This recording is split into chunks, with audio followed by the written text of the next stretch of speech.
Davin was born more disadvantaged than any other child with only one arm, but the most terrible misfortune he had to endure his entire life was being born on the same day and month as Kajin, the child blessed by the sword god with both looks and talent. Davin's mother always lamented how much better it would be if he were Kajin. Every night his mother would whisper in her son's ear, "Why don't you just die, son?" These bitter words were completely different from what his father had said when he was still in the womb. They had once cherished Davin, hoping he would surpass Kajin, but instead Davin became a disgrace that crushed their every hope, and as fate would cruelly have it. When Davin was just learning to stand and walk, Kajin already knew how to hold a sword, and when he learned to hold a sword, Kajin was already proficiently using mana and training at the House of Samuel. The comparisons continued, making Kajin someone Davin both envied and admired. At the age of 7, he was sent to be Kajin's retainer, on the surface serving as his right-hand man, standing by his side as his cousin, but in reality, Davin's parents had sold him for 300,000 luden. Under a snowstorm, Davin was screaming in pain, his face bloodied and in front of him. That Kajin fellow was playing around as if it were a game. "Ha ha ha ha, this is the first time I've ever seen someone as pathetic as you." From the very beginning, Kajin disliked Davin, so he was always used as a punching bag for his anger. Davin always had to hold back his tears no matter how much pain he felt. The adults around them would just turn a blind eye. Davin's uncle was an exceptionally brilliant man, but he had left the family long ago and had never returned, so there was no one there to control Kajin, causing him to grow up more like a madman than an admirable person. His innate talent and the sword god's blessing became a poison that corrupted him. He saw everyone as trash, and one by one they had to go up and duel him. Even if they admitted defeat, he showed no mercy. The next person would be Davin. He was very jealous of Kajin's strength and talent, and just like that, he didn't hesitate to charge forward, wanting to become stronger. Kajin glared and bluntly sent Davin flying. "Don't you look at me with those damn eyes. I despise you. A pathetic one-armed loser like you dares to look at me like that. Do you think you can beat me just by trying hard? If you've got the guts, then try it. Trash like you can try for a lifetime and still never be worth a hair on my leg." Davin lay still as he was kicked repeatedly in the face, the young man still gritting his teeth to endure it. He wanted to defeat him, even knowing that dream was unattainable through effort alone. The more Kajin neglected his training for women, wine, and even drugs. But Davin still couldn't defeat him. However, things couldn't go on like this forever. Right on this fighting stage, the two continued to face off. Davin used all the strength he had, including the skills he had honed for so long. After a finishing blow, a thunderous explosion echoed. Everyone was frozen by the sight before them. Davin had defeated Kaji, the Sword Storm. To date, Davin had lost a total of 21 matches, but at 29 years old, he was able to defeat him in their past makeshift duels. He always lost to him, and other people constantly told him to give up. They mocked Davin, calling him a talentless hack who was just wasting his time, but in the end, he won. In the stands, the chant Davin roared through the sky as he looked straight into Kajin's eyes. "How long do you think you can brag, Kajin?" Still unconvinced, snarled, "Me lose to a failure like you." Davin replied bluntly, "If I were you, I definitely wouldn't be like you. I wouldn't waste my time on women, drinking, and addiction. I would live a more meaningful life. I would leave my footprints on the highest peak." In the end, Davin had won. But as he limped away, that Kajin fellow couldn't control himself. From behind, he ran his sword straight through Davin. This sneak attack made Davin realize that even to the very end, Kajin was just a coward. As blood poured from his mouth in immense pain, Davin had a fleeting thought. "It hurts so much. I finally defeated Kajin, and yet..." The sunlight blade, the sacred sword passed down only to the descendants of the Samyeon clan, a sword containing the Samyeon clan's demon-resisting mana. Even if Saintess Jia La appeared, I wouldn't have a chance of survival. As soon as he opened his eyes, Davin saw his body was tightly bound. Is this hell? A tall, muscular man wearing a mask, covered in chains, seemed confused. Hell, you're a lucky one. Who would have thought the miraculous Saintess Jia La would be present at the arena? The Saintess herself was the one who healed Davin's mortal body with a miracle befitting her name. That was the only reason Davin was able to survive. His entire body had been destroyed, and now he could only breathe. The man with blazing red eyes asked again, "Did you sign a pact with a demon?" Seeing Davin's surprise, the man narrowed his eyes. Why so surprised? "Only by making a pact with a demon could a failure like you ever defeat Kajin. Your parents have already admitted it." What's the point in denying it? Davin recalled his father's and mother's expressions filled with resentment. Oh, so that's how it is, according to that guy. Blood and sacrificial offerings were found at your house. He asserted that Davin was a demon who had taken the lives of 300 innocent children in exchange for power. Once again, this formidable man pointed directly at Davin. Young Master Kajin eliminated you to protect the honor of the House of Samuel. Executing his own cousin and childhood friend with his own hands, the young master must have been deeply saddened. Davin couldn't be bothered to argue back, only finding the whole situation ridiculous. Ha ha ha ha, I understand now. I defeated Kajin, but I did nothing to the family, yet they chose him over me. And so Davin was branded as having sullied the family's honor, so his mana would be sealed and he would be sentenced to life in prison forever. Davin's tendons in his arms and legs were all cut, his mana was sealed by multiple layers of chains, and he was thrown into a dungeon, his eyes blindfolded, unable to see the light. That scum Kajin came before him and taunted, "This look suits you, Davin. I have become the Sword King. People out there praise me as a generational sword master. It's all thanks to you. Thanks, you piece of scum." After the day Kajin came to humiliate him, the amount of food brought to him grew less and less. Davin now looked no different from a starving, withered corpse. Thirsty, and his internal organs also seemed to be failing. He began to cough up blood. "If I have to give up this life, I still want to hold my head high. I should have died back at the arena. It's so cold. If I hadn't been missing an arm, would my life have been different?" Davin collapsed and wondered if I had been an acknowledged son. If I had been the child blessed by the sword god, would my life have been different? The moment a teardrop fell was also the moment Davin passed away forever. But in the darkness, a ray of light shone. As soon as the young man opened his eyes, he saw someone smacking him right on the arm. "An elder of the family is speaking to you. Are you even listening, Vincent?" The pain coming from his right arm couldn't feel more real. Could this be a dream? If so, why does it feel so real? The man standing before him was an elder from one of the family's side branches. He jumped in surprise. Wait a minute. Did he just call me Vincent? The seventh son of Aiden Kaga. What are these memories running through my head? However, this dream wasn't entirely a nightmare. The air is so fresh. There's none of the disgusting, musky smell from the underground prison. A dream where I have a right arm. Is this a gift bestowed upon me right before I croaked in the guise of Vincent? He just stood there dumbfounded as the other man kept talking, which made him furious. How much longer are you going to ignore me? Vincent continued to feel a strong surge of mana causing him pain. The young man immediately reacted. The way to block this attack is to physically distance oneself from the opponent. Although he performed it as usual, it generated a terrifying amount of force. Enough to push the other person far away. Vincent was startled. Before, as Davin, this attack wasn't nearly this strong. The young man froze, only managing to say sorry and offer to help him up. This elder slapped his hand away. "You impudent brat, just because you belong to the main branch, my son will crush you without mercy. This will be the first time a side branch overthrows the main branch." Hearing this, Vincent could also determine. This man was exactly like his father in his previous life. He had always wanted to defeat his eldest uncle, the moment he realized he couldn't achieve that dream. He started projecting it onto him, and as a result, Davin at that time became a disobedient son. The elder spat bitterly as he left. "I will not forget your arrogance and rudeness from today. Just you wait for the day of the True Sword Convention." Vincent threw himself onto the soft chair, once again breathing in the air. This isn't a dream, is it? I should have woken up by now. Now other memories were starting to return. His mother died after giving birth to him. His father never cared for him, not even for a minute. All the other children treated him like an outlet for their anger. Among the 8 children of the prestigious Adenka sword-fighting family, he, Vincent, was the 7th son. He was so cowardly that he would just curl up and stay quietly in his room, crying after being tormented by the youngest son of the family. An ugly duckling abandoned by the others in the main branch of the Adenka family, a target for the side branches who wished to surpass the main branch Davin, a one-armed man of the Samian family. He had become the useless Vincent of the Adenka family. Although he didn't understand a damn thing, the young man could tell he had been reincarnated. There was a diary on the bookshelf. Vincent decided to open it and take a look. The diary was filled with Vincent's criticisms of himself. It seemed his self-esteem had hit rock bottom, and he had given up on everything.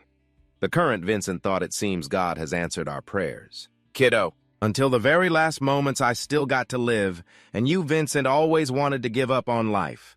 I wonder if that's really how it all happened. The one who wanted to die disappeared while the one who wanted to live was reborn. Suddenly, a voice echoed in the room. Are you really going to believe something so absurd? Vincent jumped in fright. Who are you? The voice replied. Are you naive or just plain stupid? Vincent broke out in a cold sweat, wary that a demon was trying to trick him because his reincarnation was something that shouldn't have happened. The voice spoke up again. You're overthinking things. I am the original owner of that body. My name was originally Vincent, but since I have given my body to you, I no longer have a name. From now on, please call me Julian. Vincent was bewildered. Aren't you already dead? How can this be happening? Julian replied with a bright smile. A revelation. Vincent was still confused. A revelation is that something a god grants to humans. I've heard that those who are blessed from birth can sometimes hear revelations. Are you perhaps saying you are a god? Julian replied enthusiastically. That's right. However, I am only a minor god. I originally intended to summon a spirit god, but you took that place instead. If I want to become a true god instead of a minor god, I will need to achieve countless accomplishments. We call this a trial. If I complete my trial, I will be able to become a true god. Vincent hesitated and looked annoyed. I understand your situation, but I have no interest in your accomplishments. If everything is as you say, then I have been reincarnated. I will be very busy living my own life, so I won't have time to listen to some ghosts' wishes. Julian maintained his cheerful expression. That's right. I gave up my life and you wished for it, and as a result, this happened. However, my spiritual power is extremely weak. If my spiritual power disappears completely, then that body will also fade away. You're okay with that, aren't you? Vincent sighed and rolled his eyes. What are you threatening me? This body is too healthy to kick the bucket so soon. Just as he finished speaking, Julian did something, causing Vincent's entire body to feel instantly exhausted. He collapsed onto the floor. Cease so naive. From now on, I will show you my true memories. Immediately, the space around Vincent transformed. Numerous butterflies suddenly turned into a bolt of lightning that struck him right in the chest. They were all terrible memories. But alongside them were unimaginable thoughts. These memories showed that the character was not desperate at all, and was only pretending to be a coward. He was laying the groundwork for revenge. Waking up in a cold sweat, Vincent was still astounded. Are these really the thoughts of a 13-year-old child? What kind of world have I been reincarnated into? Julian then revealed his true face. How about it? My acting was perfect, wasn't it? I had to escape the family's surveillance. The subjects I wanted to learn were considered to be at the apostle level. Now, do you want to listen to me? This won't be a disadvantage for you either. Vincent then decided to sit down obediently. Julian got straight to the point. All right then. So do you know of the great demon Davin and the valiant King Kaji? Upon hearing this, Vincent was so startled he stood up, his face showing great indignation. You just said the great demon Davin and the valiant King Kaji. He tried his best to calm down and listen to Julian. This happened 500 years ago. The one-armed swordsman Davin escaped from Samuel prison for making a deal with a demon. He destroyed thousands of lives to become stronger. It's rumored that he mercilessly killed 10,000 people. That's why he was recorded in history under the name of a demon. Vincent was once again flabbergasted. The great demon Davin from 500 years ago. Does that mean I've come to the future 500 years later? It makes no sense at all, but how many people could have such a coincidental name? And also share the same bloodline of the Samuel family. I'm sure I kicked the bucket 500 years ago in that prison. Right. The Samuel family abandoned the one-armed man and chose the treasured sword. When the one-armed swordsman passed away in solitude, the treasured sword became the Sword King, but they distorted history and spoke of a great demon. And the valiant king like that, they made up such terrible things, those damn Samuel family bastards. Vincent thought, going mad with resentment to the point of slamming his hand on the ground. To think they would slander him to that extent. Julian, still not understanding, continued enthusiastically. The valiant King Kaji was a friend who dearly loved the great demon Davin. Isn't that so romantic? Vincent tried to restrain himself, lowered his head, and then shouted, "Shut up and stop with that disgusting nonsense." He even swept all the books off the table. Seeing this, Julian, not understanding what was happening, became flustered. "Why are you so angry?" Vincent replied bluntly. "Because history has been completely distorted." Julian wondered, "Are you from that era? You must be really old." "Don't be mad, old man. Vincent still tried to suppress his anger, grunting a yeah with utmost frustration.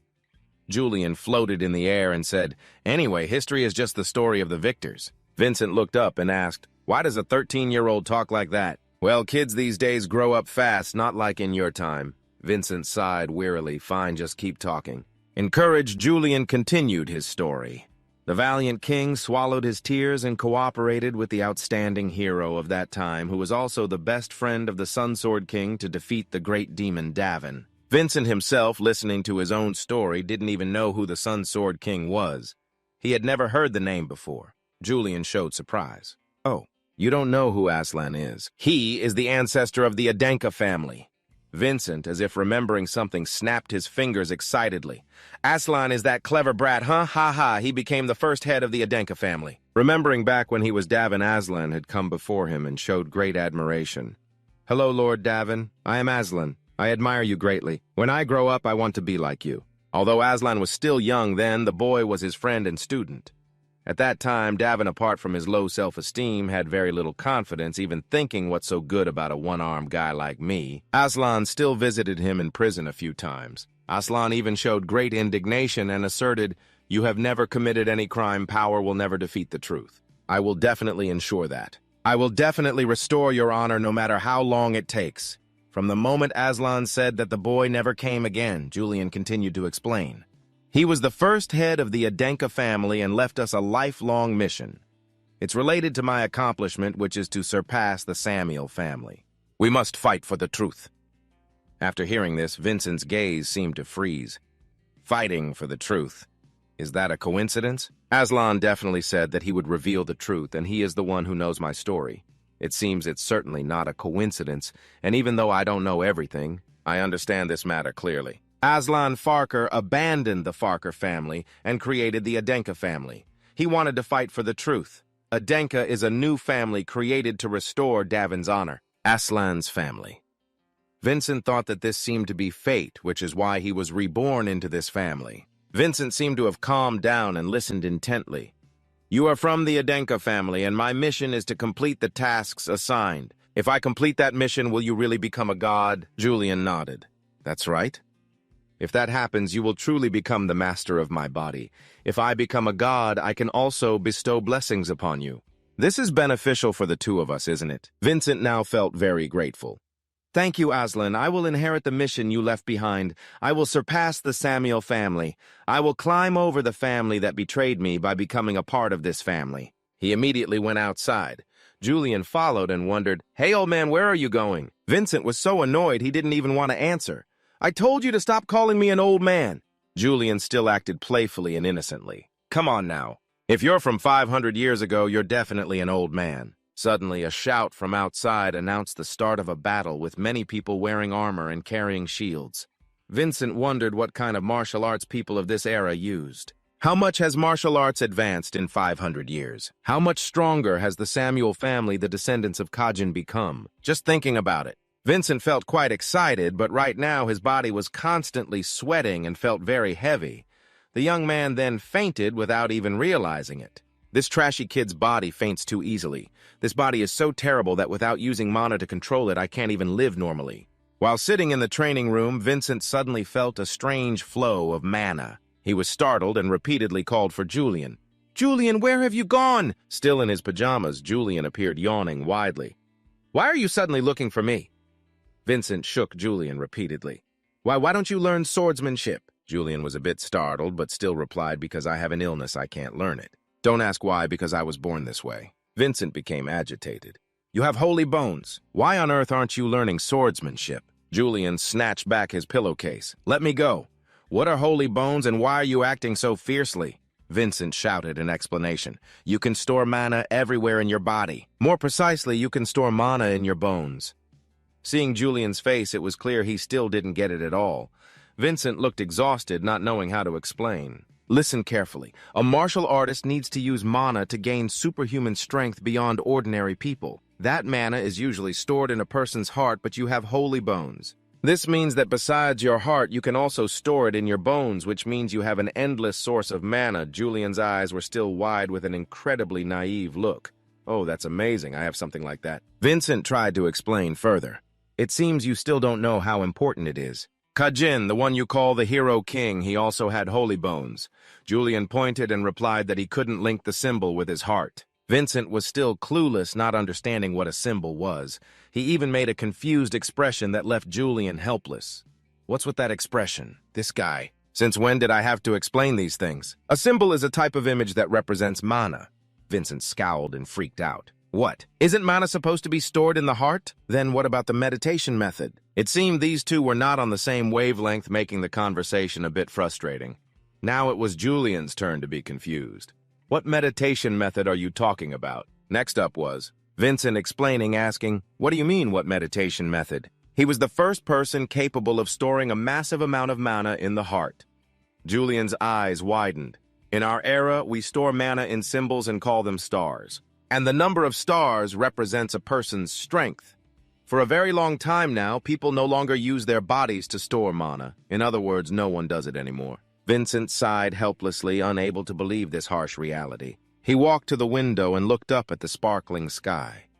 The young man realized that each person in the family had to converge at least one symbol, connect to it, and feel mana. That is the first condition to achieve 1 star. It seems the method of converging mana in a symbol is to avoid the dangers that occur when mana is stored in the heart. He drew his sword and stared at it. In the past, many people faced danger using that method, because if it exploded, it would surely be horrifying. But Vincent was doing something different that greatly surprised Julian. Wait, stop, are you converging mana in your heart? Vincent asserted that his heart was very healthy. If you want to become stronger, you must accept the challenge. Previously, as the one-armed Davin, he had also used this method to become stronger. Julian stood behind him in alarm. Wait, why are you letting the mana scatter everywhere like that? The command is wrong. Don't you know the circuit formula? Vincent was going crazy from all this noise. He also wondered what other formula there could be. Julian clenched his fists and replied, of course there's a more efficient formula for using mana. Vincent sighed as he was just trying to recall how he used to do it. The magical energy will convert and erupt in just a few seconds. Julian was downcast. So I'm going to die. Vincent replied optimistically. In other words, let's just say you have half a life left. Is that okay? After saying that, Vincent collapsed onto the bed while Julian freaked out in frustration. That body isn't yours, so you can just do whatever you want with it, huh? Please show some respect for it, will you? All right, I'll respect it, okay. But why are you doing this to this body? After hearing the question, Julian looked confused again. Vincent continued. This body's appearance isn't bad and the heart is very healthy. You just need to live peacefully. As a member of the Samuel family, how could you not succeed? The symbol is important for converging mana, but the body itself also needs mana. Because of the difficulty, no one has seen one in 35 years.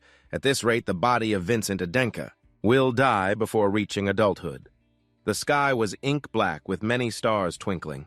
Meanwhile, Vincent was still concentrating with all his might to meditate. Meditation can help us avoid many things, but everything has its limits.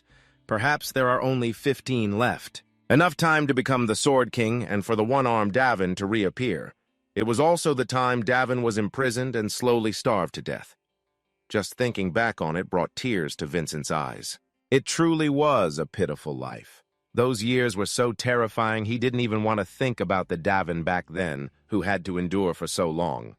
Just then, someone started banging on the door. "What are you doing in there, young master? Answer me." Vincent's face was blank, not knowing who it was. The person couldn't wait any longer and directly opened the door, barging in. Upon seeing the messy scene before him, this person looked very shocked. "Oh my God, what happened in here?" "Young master, what kind of mess have you made in the room?" Vincent slowly stood up and asked a completely clueless question. "Are you my servant?" "What a strange question." "Of course I am. Who else could I be, young master?" Following the stream of memories, Vincent confirmed this person's name was Wilson, the man Julian would personally eliminate in 3 years. Vincent decided not to overthink it. If he's a servant, he would order him around. "You came at the right time. Bring me a clean set of clothes. After that, you'd better clean this room." Wilson was stunned and bewildered. "What's going on? Why does he seem so much stronger today? Is this still the weak Vincent I know?" Wilson scowled in annoyance and asked, "Young master, what did you do to mess up the whole room like this? Don't tell me you were doing some crazy experiment." Vincent calmly replied, "No, I wasn't."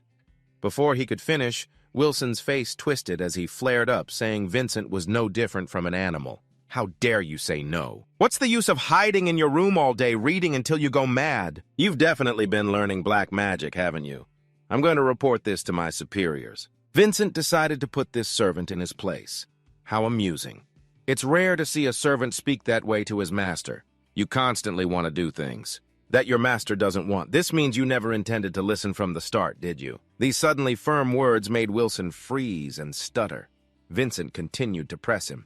It's true I make you work more than usual, but don't you see that as your duty? Wilson maintained his defiant attitude and yelled in Vincent's face.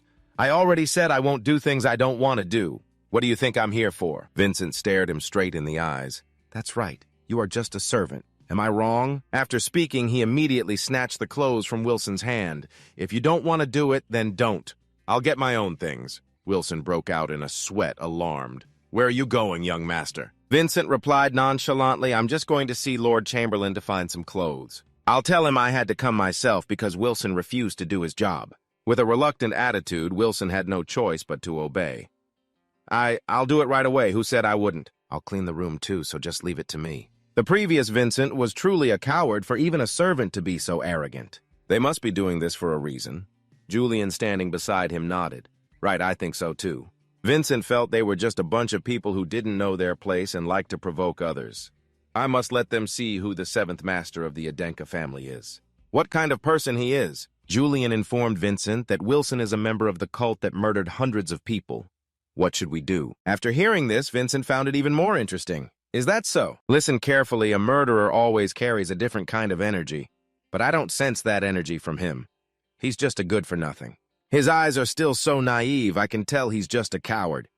Julian was surprised to hear that. Weren't you that kind of person once as well? Otherwise, how would you understand it so well? Vincent glanced back with a sharp gaze because I have already lived a life before. Julian suddenly felt a chill down his spine, not understanding what was wrong with Vincent.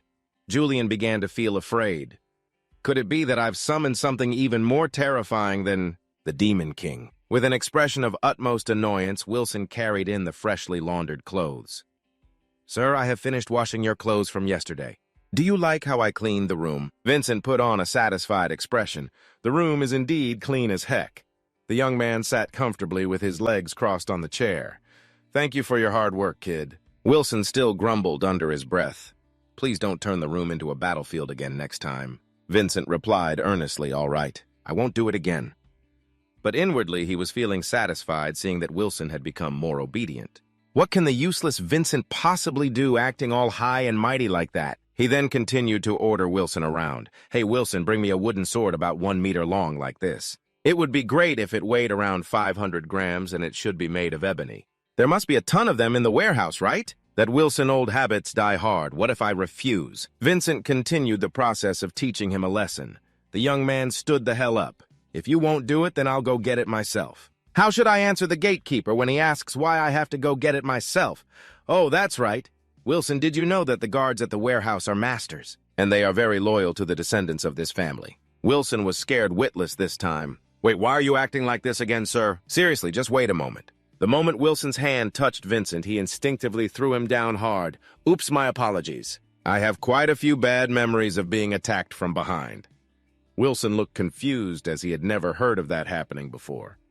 Vincent turned his head and emphasized then all the better. From now on, engrave that in your mind. In reality, the young man was also enduring the fact that throwing Wilson had taken a lot of his strength and made his whole body ache. It really hurt. He could smell the anger right behind him. Vincent glanced over and continued to taunt him. What is it? You want to say something to me? Too intimidated, Wilson suddenly became as obedient as a puppy.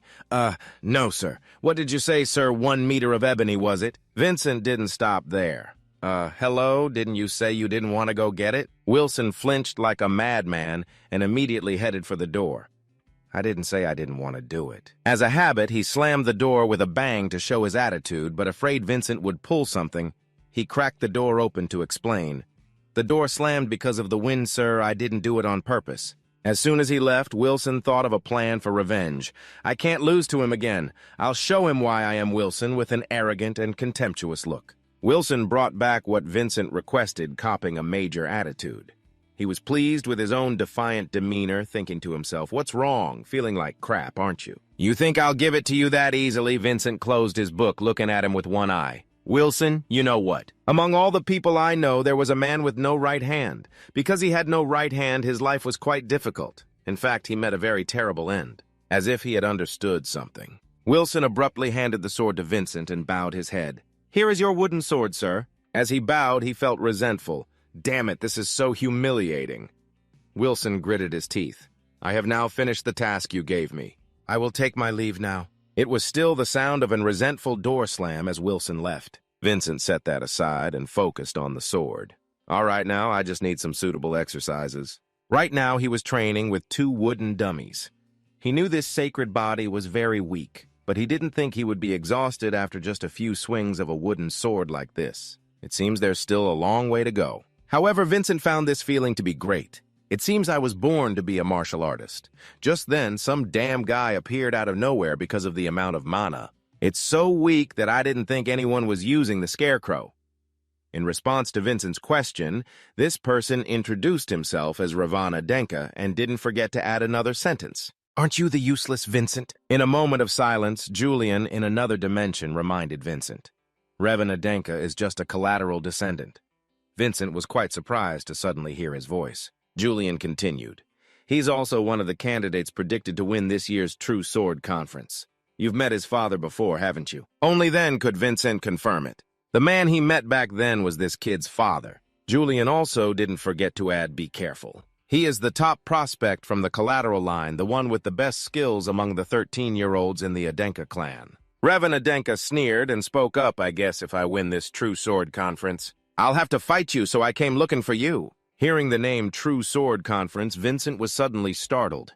It's a tournament with real swords gathering children from the martial artist families of the clan's branches, Adenka. Since there's no age limit, people usually participate in the True Sword Conference at the age of 14. The champion of the True Sword Conference is said to get a chance to fight the direct descendant of the Adenka clan of the same age. The direct descendant must fight the champion of the True Sword Conference. The useless Vincent was considered the weakest among the direct descendants. Just like that, Ravana Denka was acting like a madman.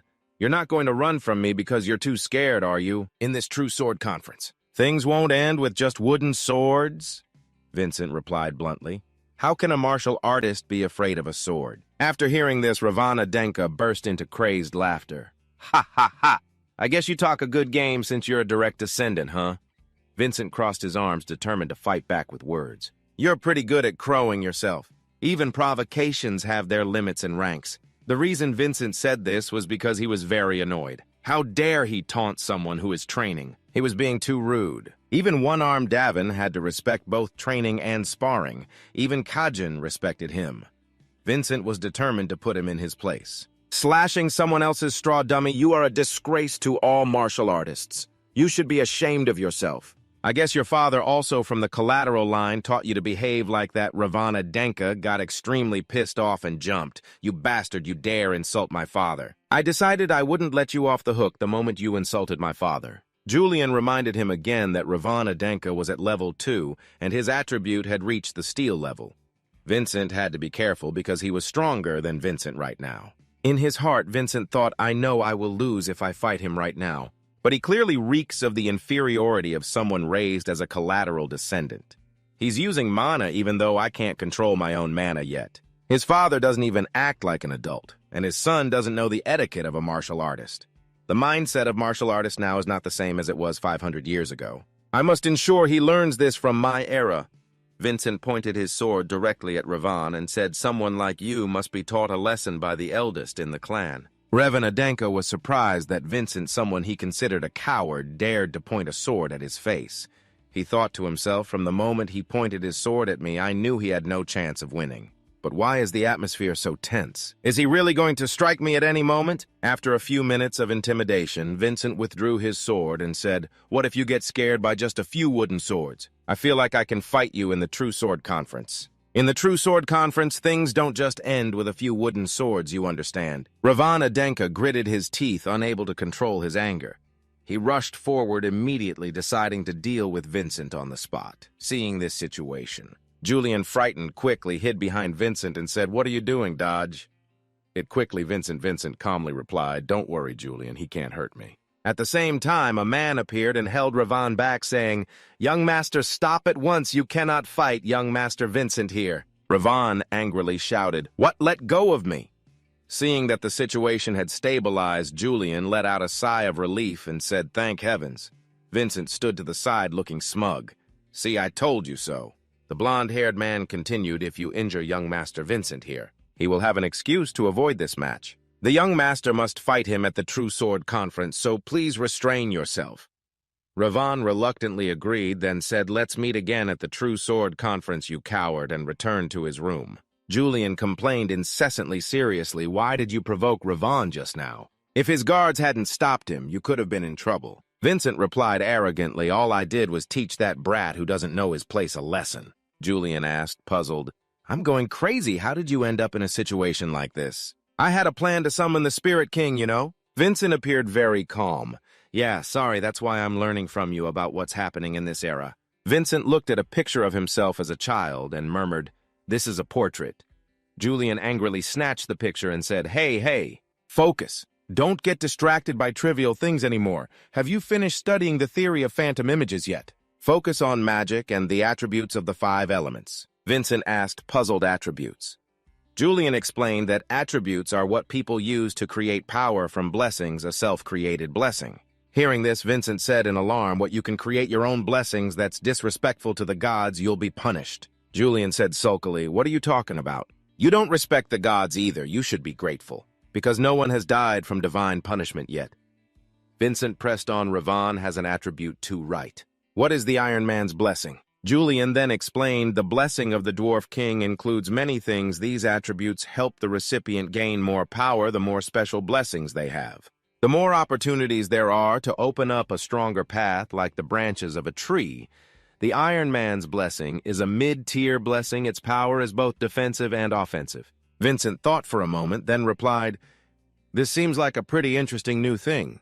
Julian continued, "That's right, you'll become much stronger." At this moment, Vincent thought to himself, just as Julian said that Straw Dummy was cut in 2 right at the neck, Revan showed me an incredible feat. Compared to the people of my time, is that the power of an attribute? To fight someone like that, I need to familiarize myself with those skills. Early the next morning, Vincent went to the training ground again. He diligently practiced with a wooden sword while the guards witnessed the scene. They gathered in surprise and said, "It's the young master again, huh? Is he swinging the sword with his left hand? He'll get bored of it soon enough." Everyone knows that. He starts swinging wildly after 2 or 3 strikes, then suddenly someone approached and interrupted. "Don't speak so harshly of him." Seeing Merlin, the group of men were terrified. Vice Commander Merlin. Merlin said calmly, "Is it amusing that the young master of Adenka is practicing martial arts?" Hearing this, the group of men hurriedly replied in fear, "We apologize." Then they immediately left. Merlin glanced at the training. Vincent sighed and said to himself, "That's what I wanted to say, but look at him. People always call him the disgrace of Adenka, someone who swings a sword unconsciously without any attributes or mana. He is always looked down upon by others." Julian said shyly, "They're talking about you. Shouldn't we be training in the forest?" Vincent replied, "Do you have the strength and time to go there?" Vincent recalled his past, saying, "I'm used to being looked down upon by others. Since no one expected that I, Davin, would defeat the sword dance, but I did it. I have turned defeat into victory with this body before. I need to try even harder." Suddenly, Merlin came over and handed Vincent a cup of water, saying, "Here is a mana recovery potion. It will be easier for you to train with it." Vincent took the flask and asked, "And you are?" Merlin quickly explained, "I am the vice captain of the White Sword Unit." Vincent pressed on, "Are you mocking me?" Merlin replied honestly, "I was, but your eyes seem to be yearning for something. Anyone who mocks a martial artist like that is the one who should be despised." As soon as he finished, Vincent said, "Merlin, I will remember that name. Forgive me, but you should be on patrol right now. You may leave now." Merlin quickly bowed and replied, "Then I shall take my leave." Seeing Vincent's determined posture, Merlin also felt it was strange. "Something has changed, young master. May good fortune be with you." Vincent trained diligently day and night from morning till evening, day after day, alone with a wooden sword. Just like that, Vincent trained until he was exhausted. Before sitting down to drink water at night, Vincent diligently wrote something down. He recalled the moment of training. Vincent told himself the right foot must maintain balance and add the rotational force of the hips. I can feel the mana in my chest. I'm starting to feel it. Divine, the path to defeating Kajin. Vincent recalled the power he felt when fighting Kajin and thought to himself the sword path must follow the astral points. Only then can its full power be revealed immediately. He continued to practice each decisive and swift strike, following the form, seeing the results before him. Vincent couldn't help but feel secretly delighted. Success. I have successfully mastered the swordsmanship. In another corner, Wilson was fuming non-stop, damn it. How many days has it been? He's not a rooster. Why is he eating at 5 in the morning? His training session just makes more work for me. Thinking this, Wilson came up with an idea. Maybe I should insult him a little. Then he brought the food over and said, "Young master, breakfast is here." Wilson slowly lifted the lid, startling Vincent when he saw that the plate of food was partially empty. Looking up at Wilson's food-smeared mouth, Vincent said angrily, "If you're going to sneak food, at least don't be so obvious about it." Wilson pretended to be clueless and replied, "What are you talking about, sir?" Vincent continued, "If you had any conscience, you would at least wipe your mouth. I can easily let it go this time, but I hope you don't cross the line." Wilson quickly wiped his mouth. "You know that I was once a criminal, right? I may look like this, but I've dealt with quite a few people." Hearing that, Vincent laughed out loud, so scary. Wilson hadn't finished speaking smugly when Vincent used his mana as a warning. It's easy to control others through intimidation. But you can't scare me, that's why I'm not crushing you with force. Wilson was startled and quickly asked, "Young master, you have mana since when?" Vincent calmly replied, "The important thing is that I am using mana right." Wilson nodded, "Yes, sir." Vincent continued, "Stop posturing in front of me and stand by my side. Soon you will no longer be shamed for serving me, Vincent. When the time is right, you will have to decide between opposing me or serving me with loyalty." Wilson went outside, stood at the door looking in, and asked, "What are you talking about? Even if you oppress me like that, there's no way I'll obey." He immediately closed the door, thought for a moment, and then began to feel bewildered. Why did this formerly pathetic young master suddenly become so cool? Elsewhere, Merlin leisurely walked past the swordsmanship training area. The young man thought to himself, "It seems young Master Vincent arrived early today." Suddenly, something startled Merlin. He looked at the straw dummy and exclaimed, "What, this straw dummy was cut in two with a single sharp slash? Impossible. From what I've seen, young Master Vincent only uses a wooden sword. But this is too precise. Is it really possible to improve like this, young Master Vincent? What kind of swordsmanship are you learning?" At this time, Vincent was leisurely enjoying his breakfast. After finishing his meal, Vincent changed his clothes. Wilson accepted his place and sat on the floor to fold each set of clothes for Vincent. Julian said with amusement, "Hasn't that wretch Wilson become incredibly obedient? He's just a little stubborn. Just leave him be and he'll fall in line." Suddenly, Vincent lifted his sleeve, looked at it, and asked Wilson, "About my clothes, are they made of Leviton fabric?" Wilson asked, confused, "What kind of fabric?" Vincent explained further, "This type is very cost-effective, but in return it gets dirty easily. This kind isn't good enough for a nobleman like me to use, and as for the food, compared to our family's budget dishes, like these are of very poor quality." Julian asked, puzzled, "What do you mean?" Vincent replied, "Someone has been stealing money. They've definitely embezzled it." Julian asked in surprise, "What is it, Wilson?" Wilson stammered, "Leviton embezzled." Seeing Wilson's fearful trembling, they were helpless. Vincent said, "It's not Wilson, he wouldn't dare. It must be someone above him." In another scene, Ravan was training hard, his muscular body making the ladies drool. Ravan recalled Vincent once saying, "Why are you so scared thinking of this?" Ravan couldn't help but get angry. He roared, "Who's scared?" Then Ravan swung the wooden sword in a frantic slash. Suddenly, there was a knock on the door from outside asking if Ravan was there. "It looks like you're training very hard, son." Hearing the sound, Ravan turned and called out, "Father." Ravan's father said fiercely, "Ravan, you don't have much time left until the tournament. The true sword tournament. We need to escape this life of poverty and sorrow. If you want to help our branch family, then you must defeat Vincent." Hearing these words, Ravan replied, "I know." Ravan's father gripped his arm tightly and shouted, You absolutely must become one of the branch family members who can overthrow the main family. Do you understand?" Faced with this, Ravan could only nod and reply, "Yes, sir." Ravan thought to himself, as the tournament approaches, father is more irritable than usual. Day by day, his obsession is getting worse. "Vincent, if I can just defeat that bastard, father and my clan can return to the prosperous days they once had." Meanwhile, Julian said with amusement, "So it's finally over now. Information about the participants in the True Sword tournament. Vincent said, "What the hell is this? Not only their personal information, but it also has the special techniques they often use and even their habits." Julian said smugly, "How about that? Pretty amazing, right?" Vincent turned and replied, "You're truly terrifying." "You're giving me goosebumps," Julian replied with amusement. "I'll take that as a compliment then." Vincent asked curiously, "Your plan is to make a grand debut at the True Sword tournament by borrowing the power of the Spirit King." "Right," Julian replied. "That's right. And the Divine Stone, this is the Mana Gem. It will be awarded to the champion. If you absorb that gem, your body and mana will both become stronger instantly, as miraculous as its name suggests." Vincent thought to himself. From the information he gathered and his expression, I can clearly see how badly the kid wants me to win. It would be a disgrace for a warrior to still lose when I have all the information I need. Vincent said, "Even if I'm not a spirit king like you, but I will win this tournament to obtain the things I need." Then Vincent immediately rang the bell for Wilson. Instantly, Wilson opened the door panting and asked, "Yes, young master, what is it?" Vincent got straight to the point. "There's something I need you to do for me, Wilson." Elsewhere, in another room, a voice came from outside. "It's Wilson.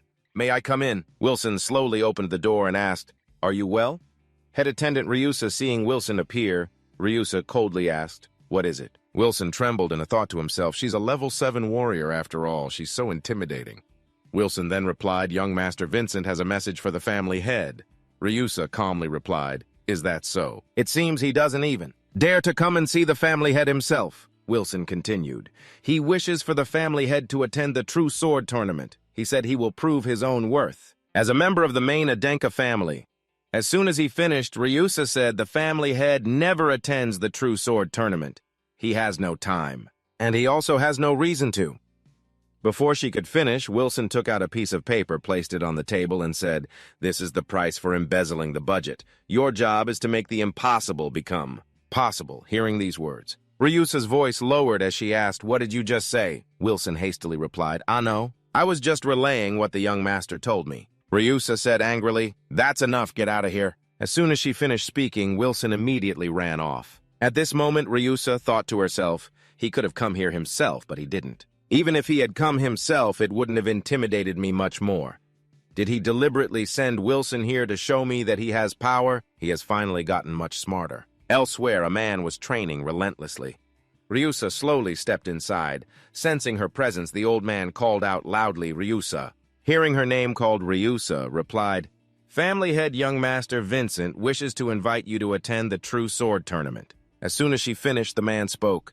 "It seems you have become far too involved." Ryusa stopped with these meaningless acts. Before he could finish, Ryusa quickly explained, he said that he would prove his worth as a member of the main Adenka family.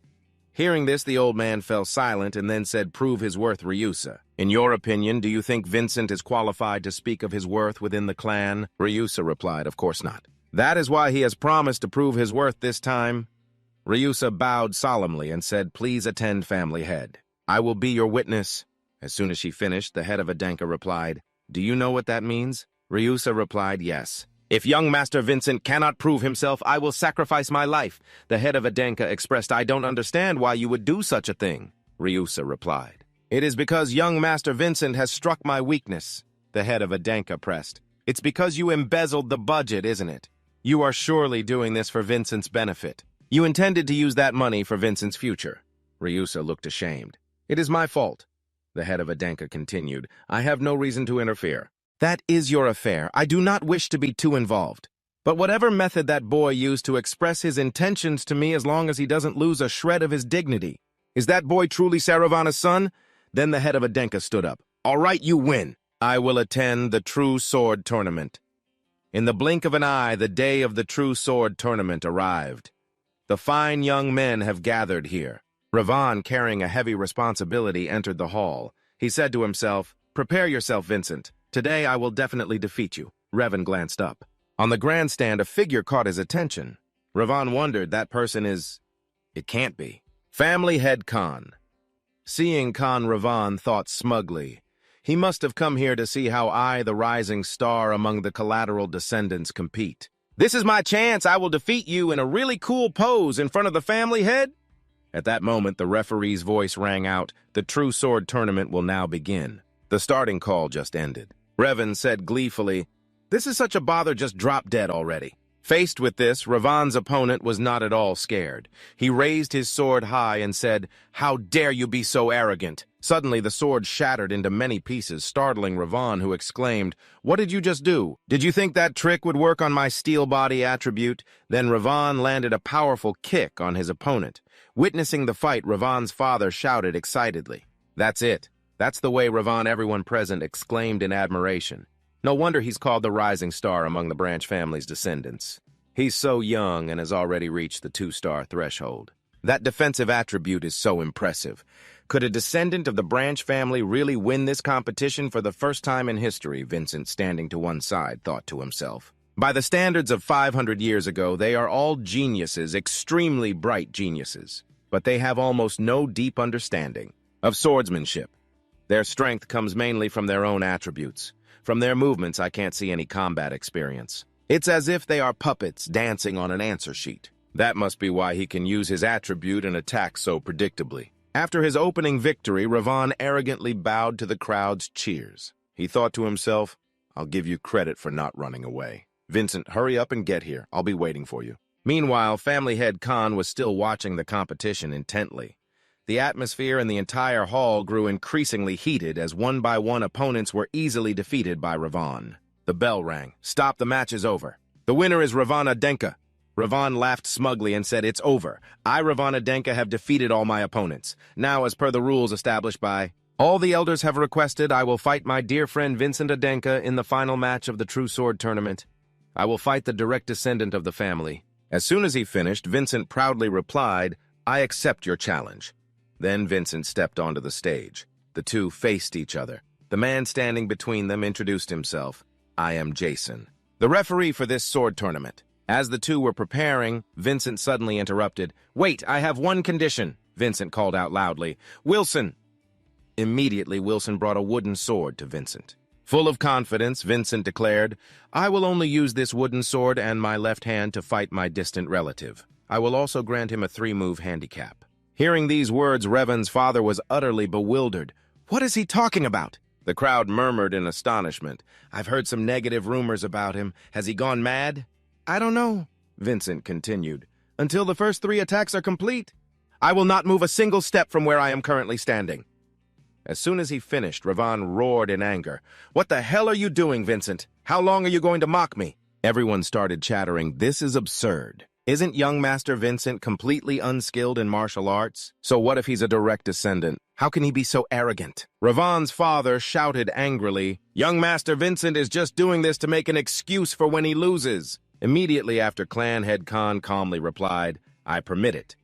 Hearing this, Ravan's father reluctantly nodded and said, "Yes, Clan Head." Clan Head Khan then said, "Vincent, you had better prove it with your actions, not just with your words." Vincent replied confidently, "I will do so, Clan Head."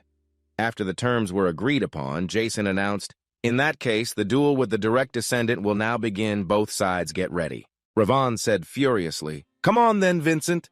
Vincent smiled and replied, "Didn't you hear what I said? I already told you I'd grant you the first 3 attacks." Jason raised the flag and shouted, "Begin." As soon as he finished, Ravan immediately said, "If that's the case, then die right where you stand." He then immediately attacked. Vincent calmly observed, silently counting the first attack, flashing back to a moment before Vincent had told Julian that there was a high probability it would be a short thrust. Just as predicted, Vincent quickly dodged to the side. He said, "Let's see how long your arrogance lasts." With his blade at Vincent's neck, Ravan thought smugly, "I've got him." Vincent thought to himself, "Most of these are just feints. The real attack will be the second thrust." Ravan said arrogantly, "Now I have you where I want you, Vincent." Faced with this, Vincent calmly sighed to himself. His movements are so obvious. I could see them even without Julian's information. Because his attribute prevents him from taking damage, he doesn't even pay attention to the basics. Vincent frowned and said, "From the very beginning, good swords were not meant for thrusting." With just a flick of his wrist, Vincent deflected Ravan's attack, causing Ravan to exclaim, "Did he just redirect my sword? Impossible. To be able to see where my sword was going, he would have to be many levels stronger than me." Vincent smirked and said, "I've already allowed you 2 attacks. As soon as he finished, Ravan, shamed into a rage, yelled, "You bastard, don't get cocky just because you learned a few cheap tricks." Then Ravan furiously launched his third attack, but unfortunately for him, Vincent easily caught his hand and tripped him with his leg, causing Ravan to lose his balance. Immediately after, Ravan fell painfully to the ground. Ravan lay sprawled on the ground, crying out, while Vincent coolly said, "That was the third attack." Ravan asked in confusion, "How did you—" Vincent said to himself, "Julian, I will keep my promise to you and my promise to Father as well." He picked up the wooden sword. Now it's my turn to attack.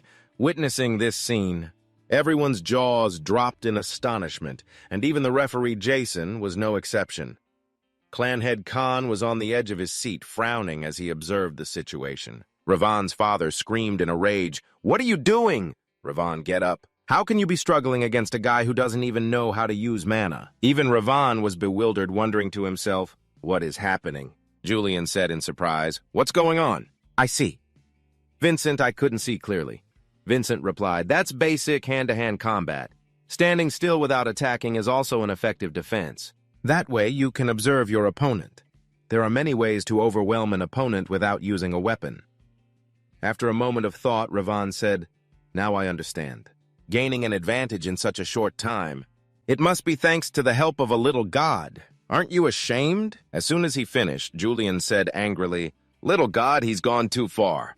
Vincent said, "If it makes you feel better, then go on and think that way. But those thoughts of yours will end here." Ravan flew into a rage and said, "Shut up, your cheating tricks will also end here." Faced with this situation, Julian shouted in panic, "It's dangerous to block this blow dodge to the left." Vincent calmly replied, "I know." Then Vincent quickly dodged to the side. He used his sword to immediately block the attack. Vincent thought, "Damn it, my chance has come." Immediately, Vincent used the wooden sword to strike Ravan's neck, causing Ravan to exclaim in confusion, "What? Why doesn't it hurt at all?" Hearing this, Ravan's father flew into a rage. "Of course it doesn't. A practiced sword could never break through a defense as hard as steel." Vincent thought, "With an untrained body, I can't use any powerful skills yet, but if he's confident enough, he will attack with that move one more time." Ravan laughed smugly. "Let me show you that the gap between us cannot be bridged by that limited talent of yours." At this moment, Vincent calculated how to use the power from his opponent's attack. As Ravan was about to launch his next attack towards Vincent, he immediately unleashed a critical strike. Ravan was knocked far back. Vincent said, "Referee Jason, it would be best if you found a way to prevent a disaster from happening." These words made Jason's jaw drop in astonishment. At this moment, Vincent knew to himself that he only had one chance. Then Vincent immediately rushed forward to attack. He thought, "If I use this skill one more time, my body will shatter. I have to finish this while he's suspended in midair." After that move, faced with Vincent's attack, Ravan couldn't help but be shocked. Ravan roared in anger, "You bastard!" Looking at Ravan's movements, Vincent thought, "I can see the trails of light that Ravan leaves behind. And the trails of light I create form a sword path that connects us both. Watch closely, Julian. This is the technique I have been practicing."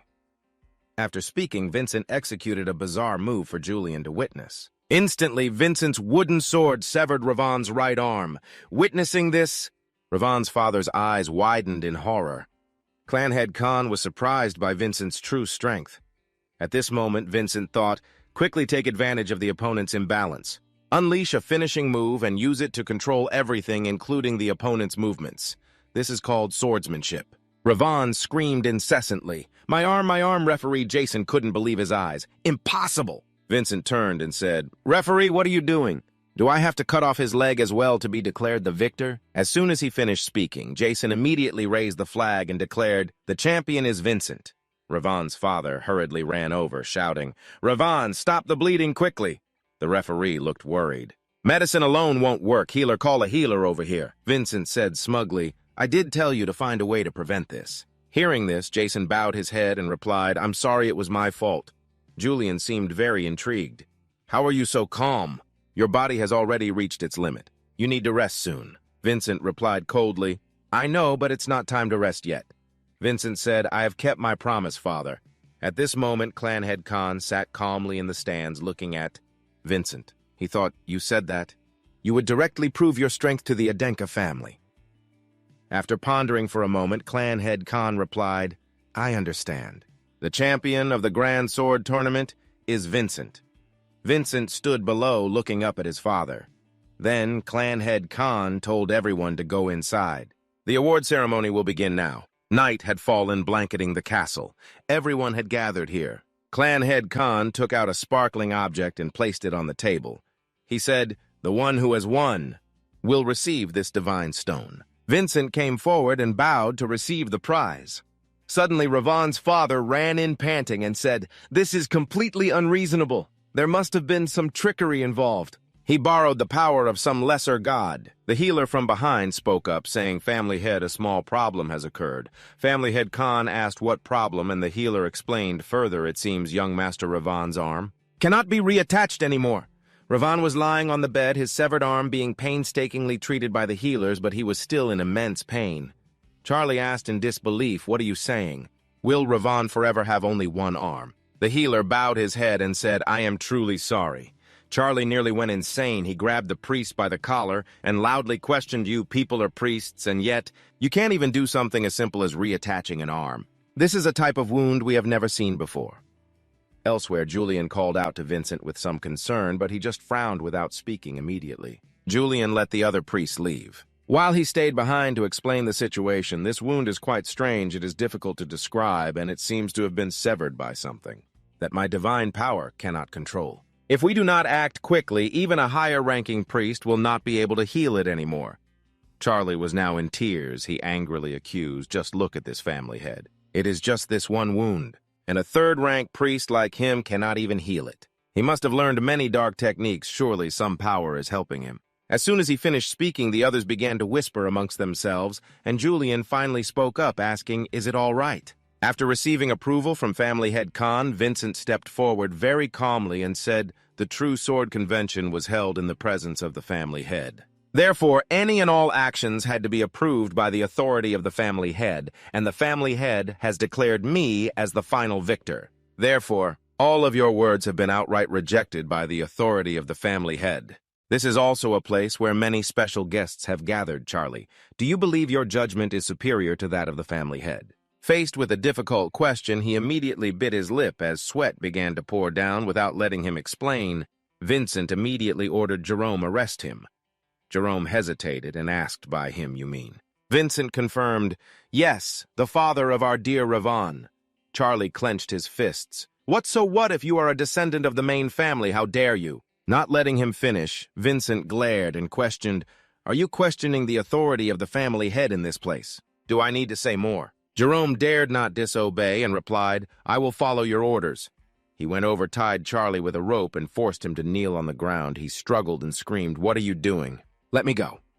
Just then, the cold voice of the family head of Adenka rang out.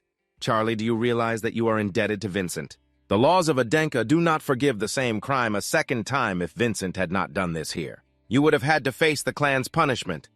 As we are both fathers, I will forgive you this time. So do not complain a single time more. Charlie finally turned pale and bowed his head low. Yes, family head. Family head Khan then turned and praised, You did well, Vincent. He placed a hand on his chest and bowed slightly in thanks. Julian couldn't help but be pleased and smiled, asking, You look so happy, don't you? He scratched his head and replied, It is nothing, I am so embarrassed. It is truly a precious experience to be praised by the family head. On the bed, Ravan could not endure the pain and cried out. Seeing this, Charlie worriedly turned and called out Ravan. A priest came over and used divine power to ease the pain at that moment. His right arm would be forever unsavable. Ravan painfully tried to say no. Julian leaned close to Vincent and whispered Vincent. Vincent asked doubtfully, Will it be all right? Julian affirmed this will definitely be an advantageous opportunity for us. Seeing this, he reluctantly agreed, All right. I will do as you say. Then Vincent went over to the priest and said, Priest, that right arm. Can the divine stone help heal it? The priest seemed hesitant about that. He thought with doubt, the prize being used to heal young Master Ravan. It is a divine stone and he is telling me to use it. Vincent smiled and said, I will assume that it is possible. He then spoke clearly. I was the one who severed Ravan's right arm. Would it be all right if I handled this situation? Family head Khan narrowed his eyes and said, Very well. I will leave it to you. Vincent went before Charlie and said, Revan mocked and laughed in my face in the arena. He hurriedly pleaded, I am sorry, I did not know how to raise him properly. I sincerely apologize, please forgive him. Vincent suddenly drew a sword from someone in the room, and that person cried out, my sword. He said everything should be proven by actions, then swung the sword and cut Charlie's bonds. While the man was still in shock, Vincent stated his condition showed the remorse befitting the head of a family. Then I will use the divine stone to heal Ravan. Charlie asked doubtfully, what do you want? Vincent's eyes were cold as he looked at him and said, an eye for an eye, a tooth for a tooth. And for a right arm, I will need someone else's right arm. At this, Charlie could not help but be shocked. His pupils constricted and veins bulged. Vincent coldly looked at Ravan on the bed and thought sarcastically, what a useless brat. I know that he is fully conscious again. He refuses to speak a word no matter how things are unfolding. Is your right arm that important to you? Where has the filial piety of this generation gone? After a moment of internal struggle, Charlie took the sword, placed his right arm on the table, and said, all right, I will sacrifice my right arm. Despite his words, Charlie was still trembling violently. The sharp blade slowly lowered. Julian remarked, it seems he really loves his son, doesn't he? Vincent replied, that is right, it looks quite strange, but it is still a father's love. Charlie gritted his teeth. I must do this for Ravan. I have to cut off my own right arm. He let out a loud shout, then raised the sword high, preparing to chop down on his arm. At this very moment, Vincent coldly glanced to the side and said, I told you to prevent any risks. In a flash, Jerome swung his sword, shattering the blade that was about to cut Charlie's arm. He panted in fear, as if unable to believe what had just happened. Jerome, having acted in time, let out a sigh of relief. Vincent reminded him, I hope you will make better use of this courage next time. After speaking, he knelt before his father and reported everything has been resolved. Family head, are you satisfied? The family head smiled, held up the divine stone, and said, very good, Vincent. He cupped his two hands to receive the stone, then held it out before the priest and said, hurry. The priest obeyed. He took the stone and held it in his mouth while his hands channeled divine power as circles of light appeared. O goddess of healing, please show your mercy and grant us a miracle. After praying, he crushed the stone, and the power from it, combined with his divine power, flew to Ravan's arm, reconnecting the wound. Charlie looked overjoyed. Ravan's arm. Julian exclaimed the precious divine stone. Vincent smirked and said, you were the one who told me to give it to him. Julian expressed with some regret, I still cannot help but feel sad about it. Vincent somewhat agreed, that is true. It is a difficult item to obtain. Outside the door, Wilson was pressing his ear against it to eavesdrop, his face full of excitement. He silently praised the young master as so cool, so damn cool. He remembered the time before. Vincent had once said, there will come a time when you must choose to either oppose me or swear your loyalty. At this moment, Wilson had made his decision. He clenched his fists, of course. Absolute loyalty is much cooler. Wilson stood cheerfully in the doorway, smiling broadly at Vincent, and called out, young master. He announced, I will begin preparing dinner shortly. Vincent nodded all right and dismissed him. Julian wondered what is wrong with him. In response, Vincent leaned back in his chair and said, isn't this what you wanted, for him to see me as his master? Julian sighed, of course not. I am aiming for something much greater than that. A knock came from the door outside. Julian wondered he brought it already. Wow, that was fast, huh? Meanwhile, Vincent sat up straight and said, come in.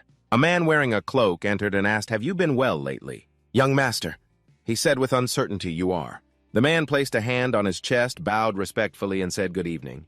Then he introduced himself. I am Dulan, a cleric of Gale. Vincent wondered why a cleric would come here. He approached the table right in front of him and answered, I have come to express my gratitude for what happened earlier, which greatly surprised Julian. A cleric came here just to give thanks. He presented the divine stone and said, please accept this. Vincent was a little confused and asked, why are you giving this to me? Dulan replied, I am returning this divine stone to you because you helped heal young Master Ravan today. Helping those who suffer first to be able to stand up again, then smile and become happy is the reason I became a cleric, he continued with the glowing stone in his hand. However, seeing young Master Vincent today, I was ultimately at a loss for words. I had weighed the value of the magic stone against human life. And as if to mock me, you voluntarily gave up the magic stone you had just won. He pressed the stone into his hand, adding, thanks to young Master Vincent, we were able to reflect upon ourselves. Please take this back. Holding the stone in his hand, he smiled. I did not do anything. It was the priest who realized it himself. However, accepting this is a reasonable way to show my respect for you. Dolan bowed his head and thanked him. He fumbled for something else, a card with a laurel wreath and the number 2.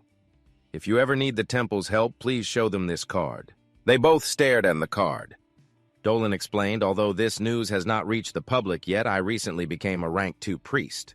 Julian was utterly astonished. Rank 2. He is a rank 2 priest. Vincent glanced over and asked, is this thing very good? Julian explained, good. That card is like telling them to treat me like a rank 2 priest. In any case, Vincent had no idea what it meant to be a rank 2 priest. Dolan bowed respectfully. Thanks to you, I have learned a great deal. Thank you. Then he left. Vincent held the card in his hand, smiled, and said, take care. Julian leaped onto the table, sat in front of Vincent, and said in a raised voice, see, we got something much better than Wilson's loyalty, did we not? Vincent sighed. That is right, you are really good, Julian. The boy beamed. Praising me directly like that makes me a little shy. Vincent added, I do not know if it is because you have been looked down on your whole life, but you are easily swayed by praise, are you not? Julian was startled. That is right, speaking of which I just remembered. Father usually eats alone, but there was one time he invited a family member to have dinner with him after the True Sword tournament took place. Vincent asked curiously, who was it? The answer was the second child, your crazy sister. She achieved an overwhelming victory in a True Sword tournament. He asked Julian, are you saying there is a chance that will happen tonight? Julian nodded. That is right, 50-50. Hearing that, Vincent stood up. My body does not feel very comfortable, but I guess I cannot rest now. Julian said anxiously, I said it was 50-50. He put on his cloak and replied, if it is what you said, it is better to be prepared, even if it is just a 1% chance. Julian raised a hand to scratch his head, smiling shyly. How embarrassing. Wilson burst in from outside, opening the door and calling out, young Master. Vincent turned around and said sternly, what is with all the commotion? A hint of worry appeared in his eyes, and Wilson stammered, it is the Patriarch. The Patriarch just... Before he could finish, Vincent walked past him and said, he is inviting me, is he not? Let us go. Lead the way? Wilson thought to himself he even predicted this. Damn, that is so cool. That evening, at the residence of the Adenka family patriarch, Vincent arrived and was walking alone down a long corridor when a woman with a flower in her hair appeared before him. Hurry along, Vincent, she said, slightly surprising him. The woman was his stepmother. She said, I heard you just won an incredible victory at the tournament. The True Sword tournament, was it not? He placed a hand on his chest and bowed. Thank you. He thought to himself that his birth mother had passed away after giving birth to him, and the woman before him was his stepmother. Julian's voice added, she is Vexa Helen. Before her retirement, she was such a skilled martial artist that people nicknamed her the Giant. Currently, she holds control over everything related to the Adenka family. She turned and said, let us go. Father is waiting for you. The door to the Patriarch's room slowly opened. The two of them silently entered. Before them now was Khan Adenka, the current patriarch of the family and also Vincent's father. He sat there motionlessly and called Vincent's name. Along with that sound came a gaze filled with pressure. An oppressive aura stared straight at him. The entire room seemed to sway. Vincent found it hard to breathe from the pressure weighing on his lungs. He thought to himself, I did not feel this way all day. That means this must be a test for me. He is probably testing whether my strength from the True Sword tournament was real or fake. Vincent looked up and spoke. I do not think you need to intentionally put pressure on your son during a private meeting, Father. The Patriarch, still sitting with his hands clasped and a flow of mana surrounding his body, said, why do you think so? He smiled. Because when Mother greeted me, she called you Father, not Patriarch. The two looked at each other, surprised that he could grasp the situation based on such a small detail. He raised his hand, dispelling the pressure. Very good, you noticed that. Still with the demeanor of the Patriarch, he sat there and said, I called you here for 2 reasons. First, to congratulate you on your victory today, and second, to see about Charlie's concerns. About how strong this Adenka really is. Recalling the day of the tournament, he had yelled, look, Patriarch, if a rank 3 priest cannot heal it, then how? Could that technique possibly be learned through any conventional method? There is definitely something wrong with this. Vincent also felt a flicker of worry, but did not know how to begin. Suddenly, it was as if an eye from behind him was trying to see through to his very soul, terrifying Vincent. It was none other than the eye of his stepmother, Vexa. Staring straight at him, Vincent stood rooted to the spot, silent sweat breaking out on his slightly timid face. Khan Adenka asked, could he be an apostle? Vexa replied, it does not seem so. Besides, did the boy not deny it? Vincent's whole body trembled. He wondered, what is this horrific feeling I am experiencing? Julian answered, it must be your mother's special technique. She possesses eyes that can see through the truth. The patriarch asked further, so what kind of martial art is it? Vincent cannot use manhwa yet. How could it sever the arm of a rank 2 martial artist? Vexa replied that swordsmanship resembles the recorded sword techniques of the brave king.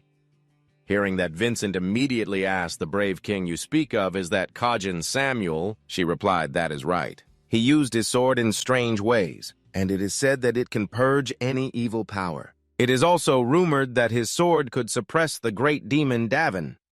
Vincent frowned slightly, thinking once again this fabricated history leaves me speechless. Kajin and the Samuel family, what are they trying to achieve by doing this? She stepped in front of him, placed both hands on his shoulders, and looked at him with her eyes of truth.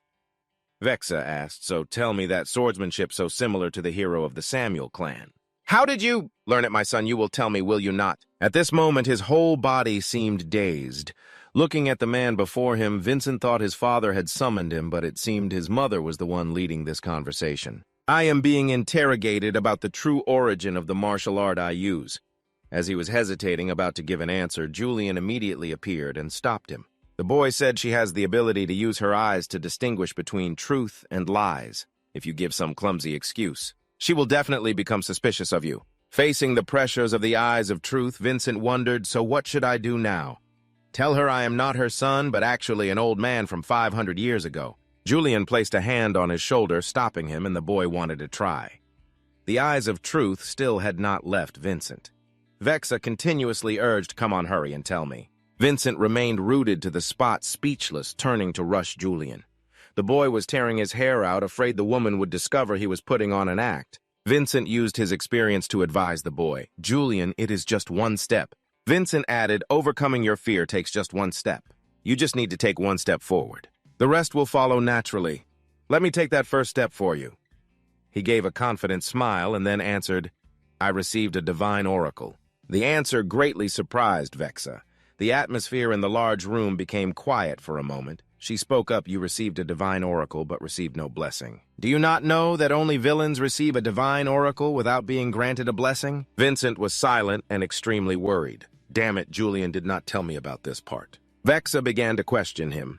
Why are you not saying anything? You are acting very suspiciously. Do you want to go through a trial at the Holy Court? Or perhaps you would like to stand before Judge Garami? And Vincent coughed once. Julian from behind now began to speak. Repeat after me. The two of them began to answer the questioning in unison. If you find me suspicious, mother, you can go verify it with the temple. Hearing the word temple, Vexa tilted her head slightly to look at him.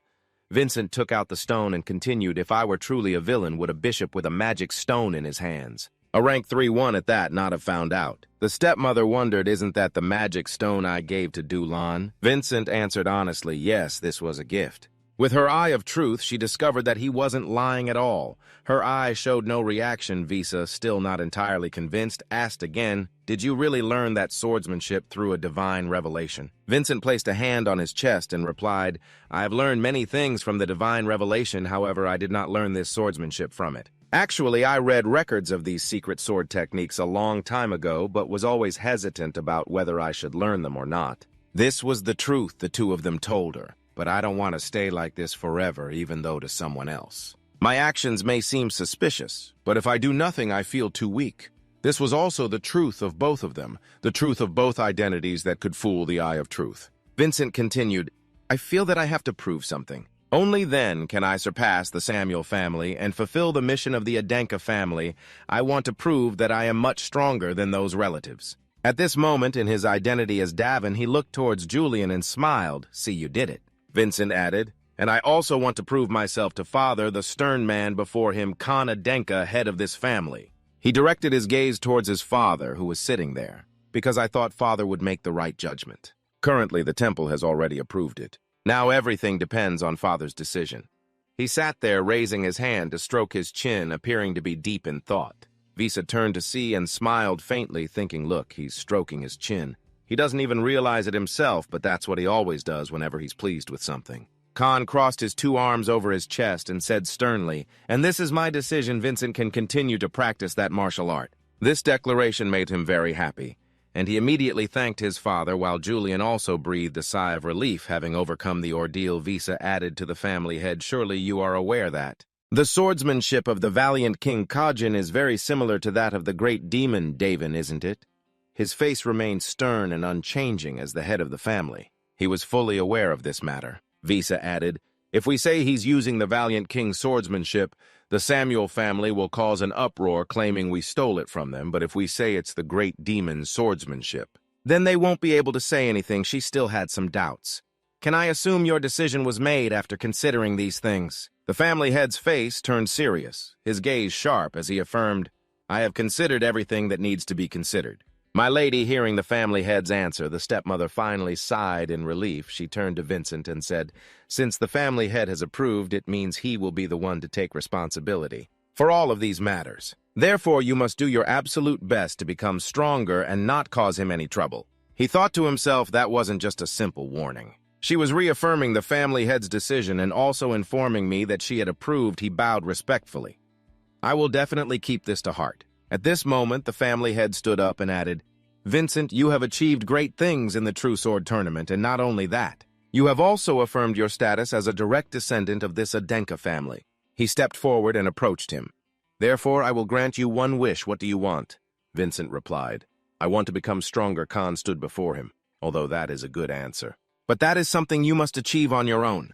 He looked down at him with a father's eyes. Tell me something I can do for you. Julian whispered, tell him you want to enter the library. Vincent followed his advice and asked for permission to enter the family library. The family head wondered, only warriors above 3 stars can enter the library. Have you reached the 3rd level already? He smiled, not yet. That is why I want to take this opportunity to act like a spoiled child. He smiled, all right. I will allow you into the lowest level library that a 3-star warrior can enter. The family head turned to Visa and ordered, my lady, please bestow blood link upon Vincent. She turned and smiled, as you command. He looked at his son and said, take it. That is the reward for keeping your promise to me that blood link is the sword your father used when he was young. It's what he used when he began to build his reputation in this world. Julian continued it itself as the history of the Adenka family holding the sharp sword in his hand. Vincent exclaimed, what a magnificent sword. To have been stored away for so long and still be so sharp, are you that happy?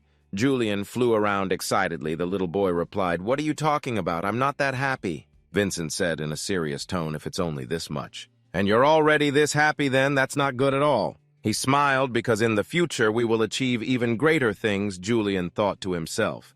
At first I was disappointed that you weren't the Spirit King. But now I wonder if I had summoned the Spirit King as planned, would I have been able to achieve this much? Even though you are the bit reckless and a bit old-fashioned, I still feel I can entrust my entire body to you.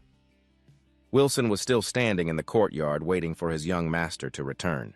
Vincent emerged from the mansion and said to Wilson, let's go. He bowed respectfully. Yes, my lord. As he was about to leave, Visa called out from behind Vincent, let's talk for a moment. She stepped down in front of him. You must be putting a lot of effort into planning and training these days. I'm very proud of you.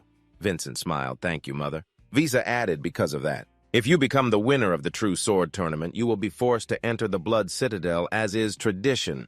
Have you thought about how you will subdue the Blood Demon? Vincent thought the Blood Citadel is one of the training academies under the Adenka family's control. Only those who complete the test at the Blood Citadel can be considered a qualified warrior, and the condition to enter is to be the champion of the True Sword Tournament and subdue the low-level demon, the Blood Demon. He hesitated and asked Julian, how should I answer? The little boy said, you haven't thought of anything yet, have you? Vincent looked straight into Visa's eyes and said, I'm not sure yet. This surprised her a little. Oh my, how unexpected. I thought you had it all planned out a long time ago. Visa seemed to see through his body and asked about that strange sword technique. It seems that in the few times you've used it, it has caused your body great pain, hasn't it? Vincent answered without hiding anything. Yes, that's right, Mother, Visa said seriously. In that case, listen to me. You won't be able to defeat the Blood Demon in a single blow. If you fight in this condition, you will die. Julian hid behind Vincent and wondered, is she giving us advice? But Vincent thought that seems the stepmother has grown to like us more. Julian wondered, why do you think so? Vincent replied coldly, have you forgotten my story? My enemies threw me in prison and distorted history with an eye that sees through lies, and as someone trusted by the Lord, she could have accused us of anything she wanted. But she didn't do that. Maybe she doesn't like us, but at least she isn't hostile towards me. Visa was just about to speak of the two words blood demon when Vincent bowed his head and interrupted.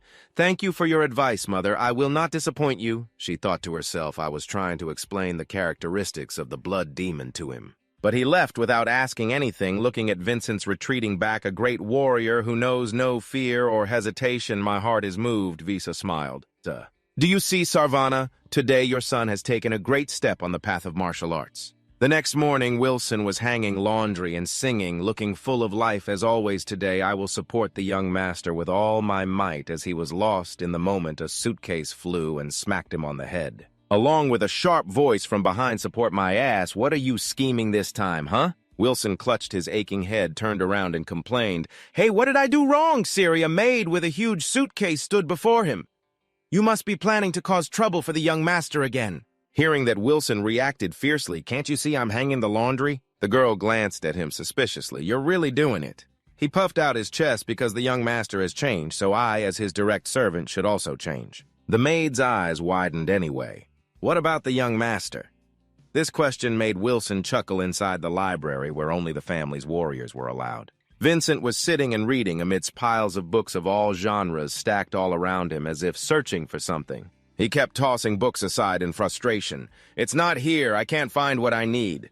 He scratched his head in annoyance. "Why are there no records from 500 years ago?" Julian agreed. "That's right. There's nothing to be found from that specific period. It's as if it was all taken away. Even if there were, they would only be folk tales about the great demon king and the hero king." The boy added, "I predicted it wouldn't be in the records, but to this extent, doesn't it seem like someone deliberately erased it?" Vincent bowed his head in thought. "That's right, history from 500 years ago, and the swordsmanship too. Someone erased or changed it." Vincent thought to himself, "I need to save myself from being ostracized. But that can be for later. Right now, what's more important is that I must improve my swordsmanship to defeat the blood demon. I need a training method that goes beyond the shadow principle because I can't reach that level. Not right now, at least." Julian looked at Vincent curiously. "You call Father Aslan a child and use the swordsmanship of the so-called hero king to face him?" the boy asked Vincent suspiciously. "Who are you really?" Vincent hesitated. "If I reveal that I am the great demon king Davin, he will obviously be shocked. Should I be worried?" He crossed his arms and shook his head. That would be very disrespectful to Julian, the previous owner of this body. "You also carry the same fate as me."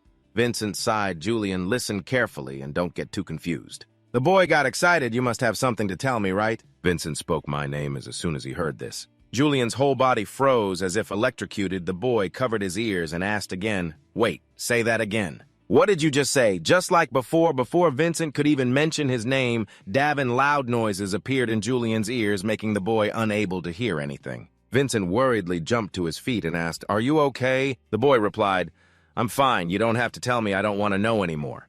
While he was feeling skeptical, something caught his eye and drew his attention. It was an old book with a green cover titled First Love with the Water Wheel. Julian wondered why a book like this was among the mana cultivation books. Vincent picked it up, examined it, and replied, "This is the library managed by the family. How could a romance novel get mixed in here?" He smiled gleefully. Someone kept the secret records of history in a different form.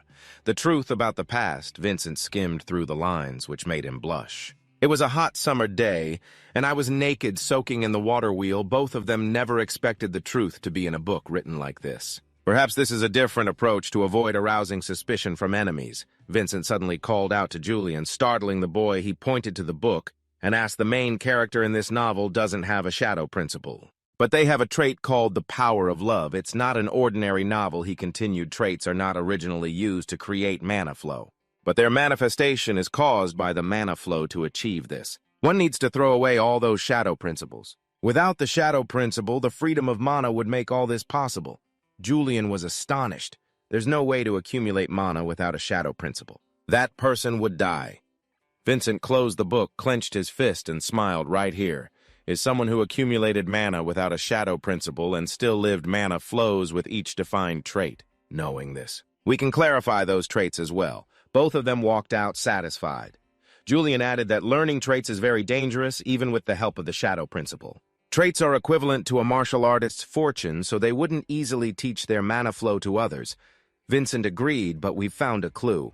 To become stronger, he smiled, turned back to look at Julian, and said, "Let's go try it out now." Meanwhile, the boy warned, "Didn't you hear me say it's dangerous?" Just as Vincent stepped out of the library, the young maid was already standing there, waiting. She called out, "Young master," and looked at him very excitedly. "Is it true that you defeated Ravana Denka and were awarded the blood?" He wondered. "Julian, who is this?" The boy replied, "This is a maid named Siri. She was away for a while." Because of a family emergency, a stream of memories in his head made him remember her. One of the few people who still blindly loved the failure. "The Vincent of the past," he replied. "That's right, just as you said." Hearing the confirmation from the young master's own mouth, Siri dropped to her knees on the ground. Thank God the girl seemed emotional, raising a hand to wipe her tears, and said, "I thought that after the tournament the young master would be ignored even more." Vincent grimaced and asked Julian, "Do you know how to comfort a woman?" It was surprising that an old man from 500 years ago was asking a young boy about this matter. He knelt down and placed a hand on Siri's shoulder. "I'm sorry for keeping this a secret. I am training very hard to become a master you won't be ashamed of." While everyone was still emotional, a loud shout came from below. "Where have you been?" A familiar figure appeared. All three of them were quite surprised, their eyes widening at the appearance of Ravana Denka. He stood there staring at everyone with a sharp gaze. He said, "I have something to talk to you about." Vincent in the room. The atmosphere was somewhat heavy. Vincent and Revan sat opposite each other, with the maid Siri standing in the middle. She glanced worriedly at Ravan, who hadn't made a move and had been sitting silently all this time. Julian wondered. I thought he wanted to say something, while Siri broke the atmosphere with a question. "Would the young masters like some sandwiches?" Then Ravan suddenly stood up. He reached behind his back and drew a huge sword with a somewhat dangerous look in his eyes. Julian watched with a bit of worry, while Vincent still had the situation under control. Holding the large sword in his hand, Ravan's face tensed. "I came here to return the favor for the True Sword tournament." Vincent noticed the strange behavior. Vincent stood up, intending to draw his Blood Lotus sword. He thought to himself, "Damn it, I didn't expect that guy to attack like this. He knows my sword skills now. The old method won't be effective anymore."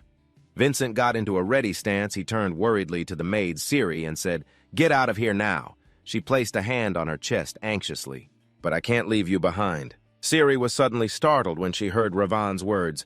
"Vincent, I owe you a great deal." He planted his sword on the ground and continued, "You forgave my insolence and gave me the stone. It was your miracle. The coward like me tried to use my father's money to plant spies there, but then my spies returned and my father became gentle once more." Ravan suddenly knelt down. "I have gotten everything back, but I cannot repay you." He let go of the sword in his hand, tilting the hilt towards Vincent. "Right now, I am just a coward, but I won't be like that anymore." Ravan placed one hand on the ground and bowed his head to Vincent. "This is the best I can give you right now. I swear to always be loyal to you." This was something Vincent could not have expected. Siri, seeing this, was completely astonished and thought young Master Ravan is kneeling. Vincent smiled, thinking, in the end, he's not a hopeless case. Julian worriedly asked, "Are you going to trust him? This is Ravana Denka. You know, he explained he has placed his sword before me. This act signifies entrusting one's entire life to another as a martial artist. This kid is being serious." Julian said sarcastically, "It's those foolish martial artists again," but it seemed like he just thought of an idea. The boy smiled at Vincent. "I'll trust Ravan, but I have a great idea." Vincent drew his sword and said to Julian, "If you agree, then I will follow your will." Vincent placed the Blood Lotus on Ravan's shoulder, startling him a little. He added, "I accept your oath. I too will stand by you. Until the moment you betray me." Ravan saw the sword and immediately thought, "I had my doubts, but this is really the Blood Lotus. Could it be that the Patriarch has already appointed him? If so, then I won't regret swearing my loyalty." He smiled, bowed his head, and said, "Thank you for accepting it." Not even in her wildest dreams could Siri have imagined what was happening. Before her eyes, she thought to herself, he has really changed. The time when he was called Vincent the Loser now feels like just a distant dream. Julian coughed lightly, his face quite satisfied. "Sorry for interrupting right after you received his loyalty." His eyes lit up. "Shall we give it a try? To find the blessed trait of the esteemed human king from Ravan." Meanwhile, at the Adenka family patriarch's mansion inside the study, the patriarch was writing something. Vespa stood beside him and said, "It seems Vincent is planning to participate in the Blood Citadel next year." He replied, "I already know what the Blood Demon subjugation is like." The old woman replied, "I already told the boy about the traits of the Blood Demon's form, but he didn't say anything at all. The boy looks very confident. Blood Demons can only attack 3-star mana." or higher when they are not in their physical form, the reason the subjugation became a rite of passage is to see how a person confronts a demon. And as proof that they are capable of being a level 3 martial artist, Visa turned and added one more thing. A few days ago at Vincent's house, Ravana Denka appeared and stayed there. Inside his body, a flow of mana was twisting like a thread. Julian and Ravan were both watching Vincent sit there, training to use the mana in his body. On the right, Ravan stood behind him, giving excellent guidance. Create a circulatory loop one more time. On the left, Julian worried, all right, be careful with this direction. Recalling a few days ago, they were reviewing the book found in the library together. Ravan picked it up and read, asking with curiosity, you want to obtain the blessed trait of the pseudo-human king from me using the method in this book. Is it because you can't imagine it? Vincent sat on the chair with his arms crossed and asked, you'll help me, won't you? Ravan put the book down and replied, I would help if this wasn't such a nonsensical book, but he still smiled and said, I will guide the flow of your ki, and you will have to sit and train right in front of me. Basically, you'll have to trust me with your life. Are you okay with that? Vincent said something that left Ravan stunned. You've already promised your loyalty to me, haven't you? Back in the present, Ravan was looking at Vincent, wondering if he could trust Vincent. With his entire life, if he were in that position, if it were me, it would be impossible. He chuckled softly. There it is again. You're making me look pathetic, Vincent, but it's not so bad. This is the first time losing has made me happy. Looking at his form, Ravan could only marvel at the flow of mana. It has spread throughout his entire body. Who would have thought someone from the main family could use such an insane method? Vincent's eyes were shut tight, focusing intensely on the mana flow in his body. Julian reminded him, don't just do as you please. Slow down a bit. Vincent replied, are you going to lecture me forever? You were the one who proposed the plan to use Ravan to get this Julian. The boy worried, how can I not lecture you when you keep doing things your own way? You're just tumbling along the edge of a cliff. Ravan also started to chime in, Vincent, you're being too willful. You're already fast enough, there's no need to rush. With his past, Vincent was adamant, this is how I live, Julian. I can't obtain anything without putting my life on the line at that moment. You can only try to risk it and move forward. Julian held his head, worried, Vincent, at this rate you'll die. But the mana flows didn't stop, and the two ends were getting closer than ever. All to prepare for the connection. Just a little more, just a little bit more. The flow will be complete if I can connect it like this. The two streams of mana from both sides were about to connect along with Vincent's intense concentration. Seeing this, Ravan rushed forward, trying to stop Vincent. It's still too early, but the two ends of the mana flow had already connected. A few sparks of mana shot out. He laughed joyfully. I did it. His whole body was drenched in sweat. But then snap, the mana flow that had just connected was immediately severed, and boom! An explosion erupted, seeming to blow away everything in Vincent's room. Inside the room, everything was broken and in shambles.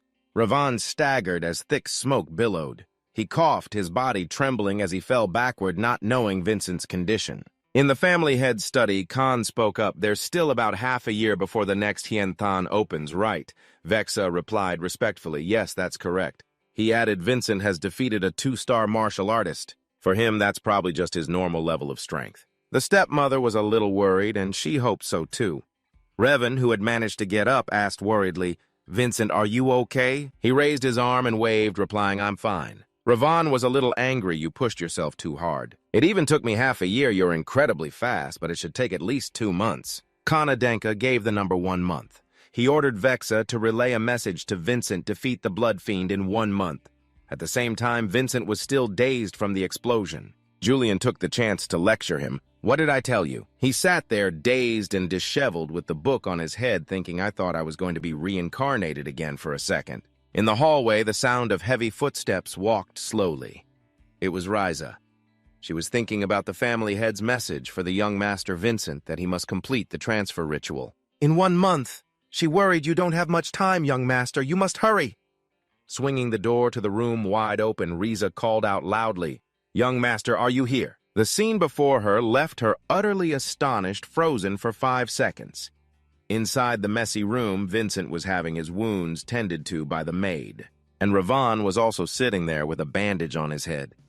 Riza couldn't help but wonder, asking, what is this? She seemed quite angry, asking, young master, would you care to explain this? Seeing the appearance of the level 7 Starlight Grand Attendant Riza, Ravan trembled uncontrollably. Vincent spoke up, don't worry, Grand Attendant. I was just meditating for a bit. The honest maid interjected. "Don't lie," Siri said with a hint of anger. "I don't know anything about mana, but people don't end up like this after meditating. Are you trying to make me worry?" Vincent looked dumbfounded. "I'm sorry." The grand attendant realized the young master's attitude towards others was completely different from the past. Risa bowed her head. "I won't ask any more since you said not to worry. Whatever meditation this is, you must hurry. Because the family head has sent a message for you. You must complete the transfer ritual within 1 month."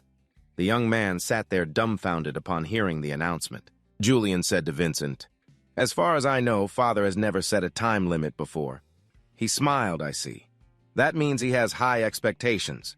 The grand attendant walked towards the door, turned back, and said, "I will personally act as your guardian until this day next month. You must do your best until then." Riza thought to herself, "Young master, you must defeat it."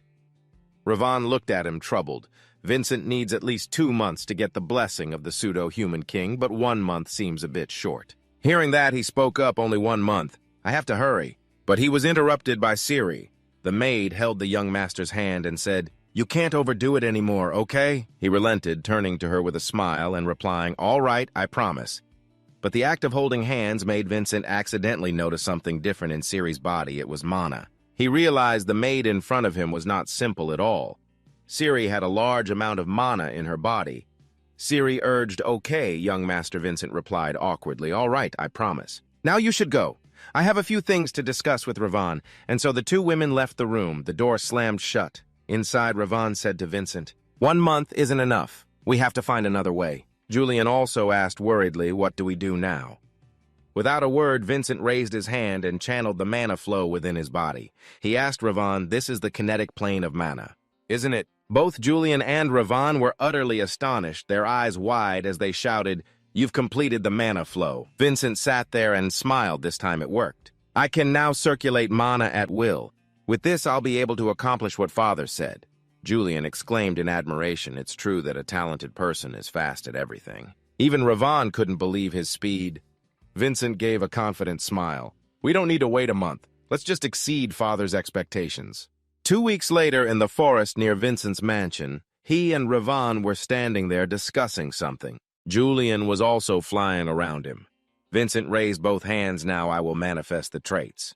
Revan nodded slightly in agreement, but his face looked tense. Julian was also completely focused, watching the situation intently.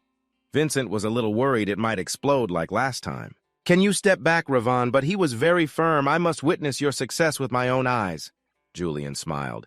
"This guy is so loyal, isn't he?" Vincent announced, "I'm starting now." He began to channel the mana flow in front of him. Before long, the mana flow was complete. 2 halves of a manosphere appeared circulating like an hourglass, and they formed various large and small circles as Vincent continued. Then Julian noticed a slightly strange feeling. A blurry figure with a bushy beard slowly appeared behind the 2 of them. It was the image of a Viking dwarf with a large hammer in his hand and a characteristic 2-horned helmet. A massive figure with brightly glowing eyes accompanied by rumbling sounds. Julian trembled slightly. "Are you the Dwarf King?" "Hello, is it just a spiritual body like me that can see him?" The Dwarf King began to raise the hammer in his hand with a whistling sound of wind. He held the hammer, preparing to bring it straight down on the spot where the 3 of them were standing. Julian hugged his head in fear, but Vincent remained quite calm. However, what descended was a square-shaped barrier that surrounded them and blurred the dwarf's figure. A golden aura made Vincent's hair fly up. He kept his eyes shut tight in deep concentration. Vincent slowly opened his eyes. A light from ahead shone on his face. The mana circles from before were now enveloped by one large circle.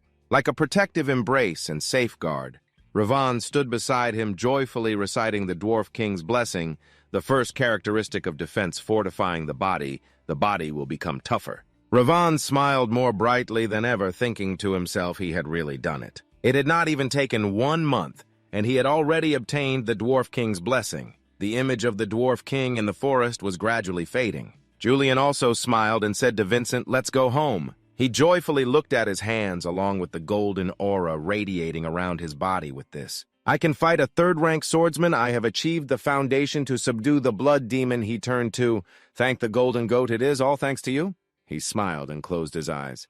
Thank me after you have killed the blood demon, Vincent added. But I have to ask you for one more favor. This made Ravan a little curious, wondering what it was about. 2 days later, a red carriage was prepared for the journey. Vincent stood in front of the mansion with Hoyt Lean in his hand. He smiled and said loudly, "It's time to go to the blood demon's lair." He approached the carriage. "I apologize for the sudden request, Grand Chamberlain. I have decided to exceed my father's expectations," Ryusa thought to herself, not taking full advantage of the time limit set by the family head. "And leaving 2 weeks early, will he be all right?" She spoke up. "I have protected the participants of this succession rite 3 times the family head, your brothers, as well as others from the Adenka clan. No one has ever failed when undertaking the trial," Ryusa thought to herself. "Savannah's son cannot possibly be the first one to fail." Ryusa said to him, "Please do not be reckless with that absurd courage." Vincent, however, just gave a confident smile and said, "Do not worry, Grand Chamberlain, you are in for a surprise." The carriage rolled through the forest, heading to the place of the blood demon trial. Inside, Vincent and Riola sat opposite each other. The atmosphere was a bit quiet, he said to Julian. "A guard for a mission like this is really useless." The boy replied, "The blood demon will leave some items behind. She is only here to observe you." Vincent wondered, "I really do not understand why I have to do this. Just to prove myself." Julian sighed. "A lot has changed in 500 years, Riola suddenly spoke up, breaking the silence. "Have you learned anything about the blood demon, sir?" She added, "To subdue the blood demon, you need to have at least 3 mana stars or higher. Did you know that? From what I see, the young master has not even reached the 3-star level yet." Julian suddenly remembered Vincent had never even asked about the blood demon. He replied to Riola. "Do not worry," he thought. Could Aslan have arranged all this? "The blood demon will be the first monster I subdue." Vincent added to the Grand Chamberlain, "It is not a monster I need to know about." Riola was a little worried. "Even with your swordsmanship, you should not let your guard down." She frowned slightly at him. "I do not think I am being funny." Vincent smiled and asked Grand Chamberlain, "Why are you trying so hard to help me?" Riola replied, "Because I am both the guard and the supervisor for this trial." At this moment, Vincent mentioned the word corruption and looked straight at the woman before him, questioning, "Are you really planning to hide that?" It was clear that Riola was once in financial straits. The carriage continued to roll steadily. Vincent said, "That is exactly why I cannot help but think about this." He added, "Perhaps you think I am too weak to do this intentionally, huh?" Hearing what her young master just said made Riola think and left her at a loss for words. Vincent crossed his 2 arms over his chest and smiled. "If you do not want to talk, that is fine too. You did not ask about my training sessions, so let's consider it fair." The carriage stopped. The lead horse let out a loud neigh. Vincent asked, "Have we arrived?" Riola turned to look outside and respectfully replied, "Yes." He then stepped out of the carriage and looked ahead. Julian stretched after the long journey. Vincent looked at the ruins before him and asked, "Is this the blood demon's lair?" Riola replied, "There is no official name for this place, but people usually call it the ancient temple." Looking at this pile of rubble, who would believe it is a temple? She explained further, "This is a memorial to the first patriarch of Aslan after he defeated one of the remnants of the great demon." Davin Vincent mused. "Aslan again, huh? And the blood demon too, it cannot be a coincidence." Riola gripped her sword and slowly drew it. She raised the blade to her chest as mana radiated out, forming a layer around her body. She was ready. After speaking, she pointed her sword straight to the sky, creating a massive pillar of light that shot upwards, accompanied by rumbling sounds as a barrier membrane slowly materialized. The entire trial area where the 3 of them stood was now completely enveloped by a spherical barrier. Julian recognized it as a mana barrier. Vincent smiled. "This is a barrier of a level that only allows exactly 1 monster to pass through." Behind a boulder, a figure with deadly red eyes and a tattered hood was silently watching them. Before Vincent now stood the blood demon.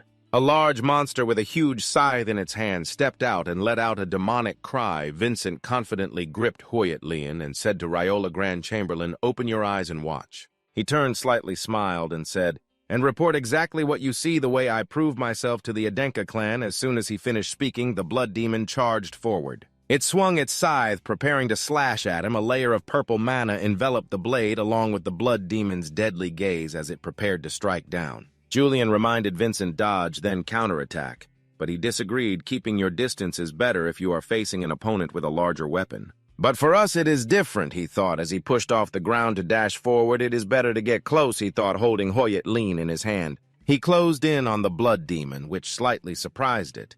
It did not think he would dare to charge in this close. Instead of following through with the slash, it now had to pull its scythe back to block Vincent's thrust.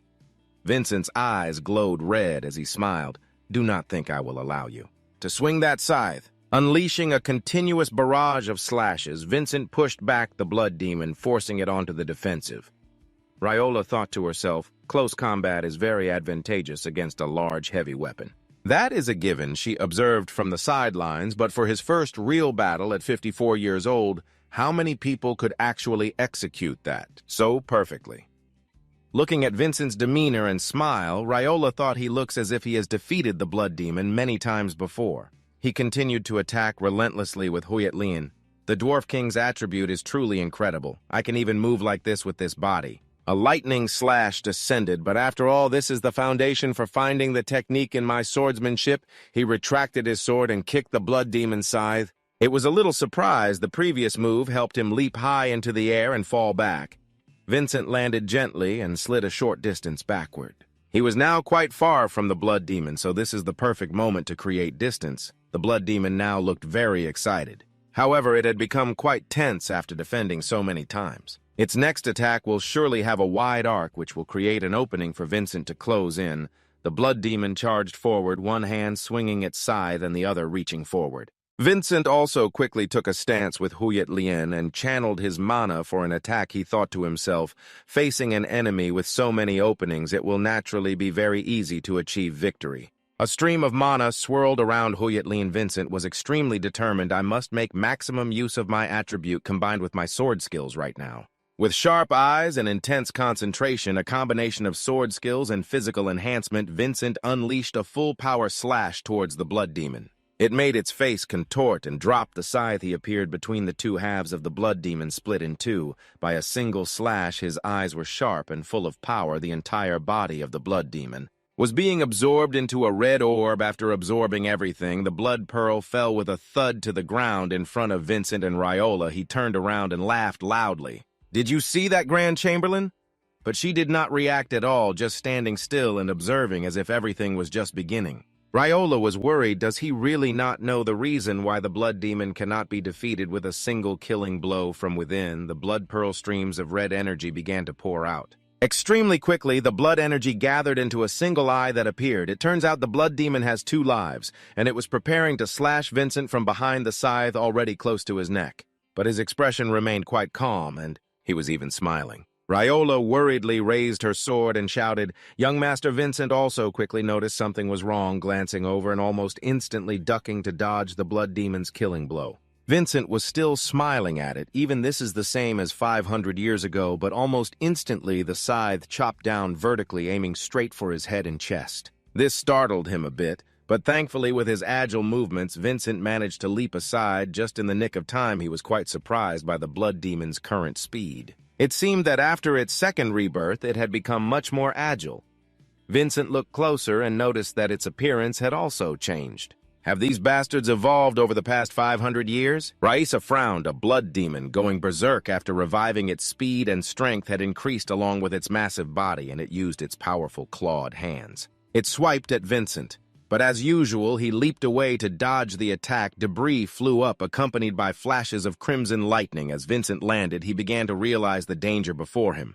He had been pushed back against the rear wall. His escape route now blocked. The blood demon roared and charged, striking down hard towards him. Vincent was cornered. The situation was extremely dangerous, and he grimaced. Luckily, he hadn't been hit yet, but Julian noticed something and kept calling his name. The boy shouted the temple. Vincent looked over and saw through the large crack left by the blood demon's previous slash that gusts of wind were being sucked in. Julian grew worried. This is bad. We have to change the plan, but Vincent stopped him. Not yet. We need to make it lower its guard first. Looking at the blood demon before him, Vincent told Julian it's thinking the same thing. It's trying to corner us to land a decisive blow, and when it's completely ready, we'll execute our plan. The blood demon growled, giving him a deathly stare. It looked at him and prepared to strike. Riola, standing outside the battle, was silently observing every detail.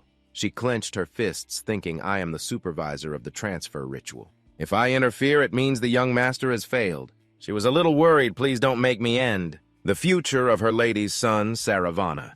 She remembered a time before when a girl with long blue hair and somewhat shabby clothes reached out her hand and said with a smile, Staying here is a waste of your potential."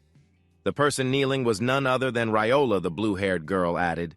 "We are on a path of adventure. To become martial artists, do you want to join us?" In the past, Ryola came from a declining noble family and survived by stealing at the nation's border. She recalled having to face such a terrifying monster. "It shocked me greatly, but she invited me to join her. I even thought she was a crazy woman." The blue-haired girl smiled brightly. "Oh, right. I forgot to introduce myself. I'm Saravana. It's a pleasure to meet you." So this was Vincent's mother in her youth. She turned to ask Khan and Vexa behind her. "You two agree as well, right? Those two were the current family head, and his stepmother Khan, with his familiar Huyat Lian, said he didn't care much, while Vexa laughed. You're so spontaneous. Even if I disagreed, you would have done it anyway. Wouldn't you?" At that moment, Ryola thought perhaps I had lost my mind after a head injury in battle, or maybe I was just tired of that life of plunder. Or perhaps I was swayed by her boldness. Ryola reached out and firmly grasped Saravana's hand. In the end, I joined them on their path of adventure. To become legends of Adenka in the forest, a pair of large, grotesque bare feet approached a giant orc with a massive weapon in its hand prepared to attack. Ryola stood with her sword. She smiled confidently, raised her blade, and apologized to it, but a familiar figure with long blue hair dashed in because Ryola wasn't the star of the show, Saravana was. She leaped into the air behind the orc and prepared to deliver a killing blow with a flash. Saravana landed radiantly and looked at her, saying, "Ryola, you're the best." The orc could not escape death. A single sharp slash sent its head flying. In Ryola's memory, Saravana was an incredibly strong and beautiful woman. She had the power to make others smile with the carefree innocence and positive energy she radiated at that point in Ryola's hopeless life. She was a ray of light. Ryola gradually became more positive, but to her, Lady Saravana was the most wonderful person of all. That night outside the mansion, it was pouring rain. Inside, Saravana lay with her eyes closed as a white cloth was drawn over her face. Khan bowed his head in sorrow, and the servants mourned while Ryola held the newborn young master in her arms. The baby cried loudly. Saravana's last bloodline was now in Ryola's hands. She looked sorrowfully at the child who had inherited his mother's blue hair. The little one was none other than Vincent. The son of the amazing Saravana. Tears streamed down her face, but she told herself this was not the time for sorrow. This was the child Lady Saravana had left behind. "I will protect this child from the hardships of being a direct descendant of Adenka until he becomes an admirable martial artist." Time passed, and Vincent grew older. Noises echoed in the mansion's hallway. Vincent's younger sister had just slapped him and now stood laughing at him. "Don't pretend we're friends, you loser, brother." He could only lie there holding his face. The girl added, "You're so useless. Why don't you try speaking to me politely for a change?" At that moment, Vincent could only endure it, bowing his head in response. Yes, little sister Ryola stood behind, witnessing it all without intervening. The sister just laughed loudly. "You actually did it just because I told you to." She bowed her head. "For 14 years, I have wondered countless times. What can I possibly expect from this loser Vincent, and whether I should leave Adenka?" Back then, Wilson was standing outside the door, happily praising how cool the young master was when Ryola approached, radiating killing intent. "That's a creatively stupid thing to do." "Wilson," she said, making him cringe in fear. He trembled, trying to explain. "That's not it, head attendant. I was just as a servant. Young Master Vincent has been acknowledged by the family head." This surprised Ryola a bit. She began to change her opinion of her young master, and now finally she was starting to see a glimmer of hope. Ryola thought to herself, "Don't give up, young Master Vincent." Meanwhile, the blood demon continued its attack, swinging its powerful arm and mana scythe straight at him. A powerful downward strike came with a loud roar from the demon, but Vincent remained rooted to the spot. He showed no sign of reacting. Ryola grew worried, hoping her young master wouldn't be stopped here. "The time has come." Vincent finally gave the order. Now Revan's shadow flashed past the head attendant at an incredible speed that took her by surprise. But Ryola didn't recognize him. She wondered who had just run past when suddenly a loud crash echoed. The sound of two hard objects colliding created a flash of light. It was blinding, accompanied by crackling electricity. Revan stood there using his great sword to block the blood demon's powerful attack. Only then did Ryola finally realize. The person who had just run past her was Revan Adenka. Revan had intercepted the blood demon's dangerous attack for Vincent just in time. Its face was filled with rage, surrounded by lightning and the sound of howling wind. Raiola was extremely surprised to see Ravan helping the young master against the blood demon. He smiled trustingly. "I'm counting on you, Ravan," while the other grinned back, "Finish it off before I collapse." "All right." Vincent extended his hands and began to meditate, concentrating intensely on the flow of mana within his body. Seeing this, Raiola panicked. "Oh my God, has he gone mad? Why is he meditating at a time like this?" Looking at Vincent right now. If Ravan gets pushed back and the young master takes even a single small hit, he'll die. The blood demon before them was still radiating immense power, aiming for the one who had taken one of its lives before. But Revan intercepted it, saying, "Where do you think you're looking?" "I'm the one you're fighting!" He gripped his greatsword tightly, struggling to hold on.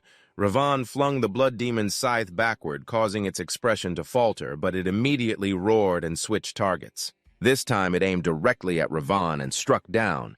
Perhaps thinking it would finish him off before getting to Vincent, he smiled, "If you don't fall to Vincent's hand." "Then you're my prey." With that, he activated Steelman, making his body incredibly tough. However, the blood demon was just as fierce, striking down with a blow that sounded like a massive explosion. Though he was sweating slightly, Ravan used a taunting tone, "Weaker than I thought." "Huh, is this all you've got?" Before he finished speaking, the blood demon unleashed a combo of slashes. Ravan started to worry because his sword didn't receive the Steelman effect, so it wasn't strong enough and was showing signs of cracking. Watching the blood demon swing before him, Ravan realized it was aiming for his sword. This next downward strike shattered the great sword to pieces. Ravan grimaced and swore, "Damn it."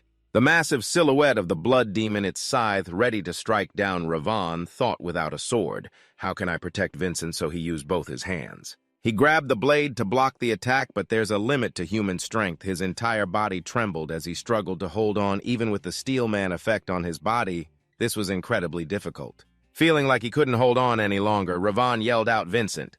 A familiar voice replied to him, "You did well, Ravan," and with it a jagged stream of mana appeared. A line of aura shot out from right under Ravan's arm, heading straight for the blood demon. It was the sword aura of Huyet Lin, a slash from Vincent's own sword skill. It split the blood demon into two pieces, and the blood core appeared once more, but this time it seemed unable to revive.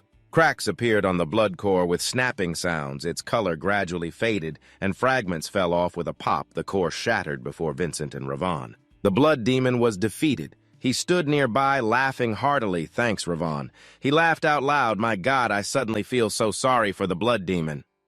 Raiola's voice from a distance caught his attention. "Was that your plan, young master?" She walked over and said, "Congratulations, but I'm not sure the family head will be okay with you receiving help. Didn't you say you wanted to surpass your father's expectations?" Vincent bowed his head and smiled. "You're too hasty. You created this white mana screen to only let one monster pass through at a time." Just then, a faint red glow appeared on the screen. A large arm emerged, and since the first one was dead, this must be the next blood demon. It will break through the barrier and enter. It will continue to target Vincent. Holding the divine stone in his hand, he raised it and said, "Now I will prove myself." Then Vincent brought the stone to his mouth, bit down, and swallowed it. His entire body erupted with an immense surge of mana enveloping him in a dark purple color. The second blood demon charged forward, and Vincent thought to himself, "Even with my body powered up, I can only use the swordsmanship skill 2 times. The reason I had to meditate was to calculate the effects of the divine stone. He remained still on the ground facing its attack as he was calculating his body's endurance, and he raised his sword in front of him, preparing to finish the job. He once again used the swordsmanship skill, unleashing a blast of mana sword energy from below that pierced straight through the blood demon. Vincent realized the blood demon's weak point was exposed while it was healing its wound. The blood core appeared and was emitting streams of blood energy to revive it. The blood demon was gradually regenerating. With that familiar, hideous face and an opponent with so many openings, I can execute my swordsmanship much more easily while the blood demon has not yet fully formed. It immediately took a slash across the mouth. The second swordsmanship skill, a sharp slash, split the blood core in two instantly, and the blood demon perished. Raiola witnessed the entire process that had just unfolded. In just a short time, the blood core was cut in half, leaving her astonished. She closed her eyes in contemplation. It seems I have nothing to worry about after all. Looking at the boy before her, she felt proud. Excellent, young Master Vincent, but you don't look too well. Using a technique that was beyond his limits caused Vincent to cough up blood. Julian worriedly asked, "What kind of swordsmanship is this? For my body to be in this state after using it just a few times." Vincent leaned on his sword and replied with difficulty, the meditation attribute and the divine stone, without one of those it would be impossible. Julian advised him to lie down. You're exhausted. If you pass out, Raiola will take care of you. Vincent replied, it's like the true sword tournament. Julian, the real winner is the one who can stand until the very end. He tried to stand firm despite his exhaustion. I will never fall. Raiola approached him from behind at that moment, smiling and calling out, young master. The surrounding barrier slowly vanished. It seemed the trial had been passed, but that wasn't the case. A large circle appeared above the barrier, causing it to crumble. Ravan, who was sitting there, looked up in utter alarm. Julian was also astonished, wondering what on earth was happening. Raiola held her sword at the ready, her face tense. This is a summoning circle, but it has never appeared in the rite of passage before. The surrounding rocks began to gather around a purple stone in the center. A brightly glowing eye appeared, staring intently at them. Raiola's face was serious, ready for a fight. Before everyone's eyes was an ancient guardian, a massive stone serpent that roared at them. Raiola reasoned that for a guardian this large to remain undiscovered until now means it's highly likely that it was created along with the temple. She pointed her sword at it. I am clearly a subordinate of the Adenka clan. Raiola Beladian, state your mission to the main line of the Adenka clan, and show some respect. The serpent ignored her words, opened its mouth, and charged to attack them. Raiola worried it's useless. It's no longer sentient because it's too old. She shouted, Young Master Ravan, please take Young Master Vincent and retreat. Ravan quickly helped Vincent up to leave. Meanwhile, Julian was also extremely worried as the two young masters turned to leave. Leaving the grand attendant with the giant stone serpent before her, Raiola began to use her sword. Beladian swordsmanship 7th form. A terrifying slash erupted behind the two young masters. It was an incredibly tall pillar of light and immense destruction, sending earth and rock flying everywhere. Ravan and Julian heard the commotion and turned back in astonishment. He called out loudly, Grand Attendant. At that moment, they only saw the stone serpent's head slam into the ground and couldn't see. Raiola anywhere. The ground trembled slightly. The serpent guardian's jaw was frozen solid ice spreading from its mouth, and in an instant its entire body was frozen over, coiled like a slide. Cracks appeared from within the newly created wall of ice. With an extremely powerful slash surrounded by a circle of snowflakes, Raiola burst out from inside the serpent. Ravan was incredibly amazed and full of admiration for what he had just witnessed. Looking at the grand attendant, Ravan exclaimed, This is the level of a 7th-rank starlight, while everyone was still taking it all in. Vincent used his last bit of strength to whisper hoarsely, It's not over yet. He looked towards where Raiola was standing and said, Over there. Then, using what little strength he had left, he unleashed a slash aimed directly behind Raiola. The attack grazed just over her head and struck the rock behind her. Everyone was puzzled and confused by his action, and the grand attendant was no exception, slashing at empty air. But why? Was he trying to tell me something at that moment? Raiola finally looked carefully and noticed something. It was a guardian, and it seemed that was its true form, the shape of a bee with an eye-catching red stone for an abdomen. Raiola was surprised. When did it get out? The young masters are in danger. The guardian was flying towards Ravan at high speed, buzzing as it went, looking extremely dangerous. Immediately, the grand attendant knelt and used the attribute Blessing of the Wandering Galaxy. Raiola's speed seemed to increase as she dashed towards the two young masters with her ultimate skill, Snow Step. In the blink of an eye, her figure was already there. Facing the small guardian, she executed a sword strike that slid past Ravan, cutting the guardian in two and neutralizing the danger in the nick of time. Both of them then collapsed to the ground. Raiola stood beside them and asked, Are you two all right? The grand attendant was a little surprised. I couldn't see the guardian's true form, but the young master saw it and warned me. Vincent, who was leaning on his hands from exhaustion, said to Raiola, Look ahead. A small wooden box had appeared right where the serpent crumbled. Vincent thought that must be what the guardian was protecting. The danger had passed and the test was over. The forest grew quiet. Raiola slowly opened the box and looked inside. Vincent, sitting some distance away, asked what's in it. Holding up something that looked like a fang, she answered, This is a dragon bone. It seems to be an artifact left behind by the first family head Aslan.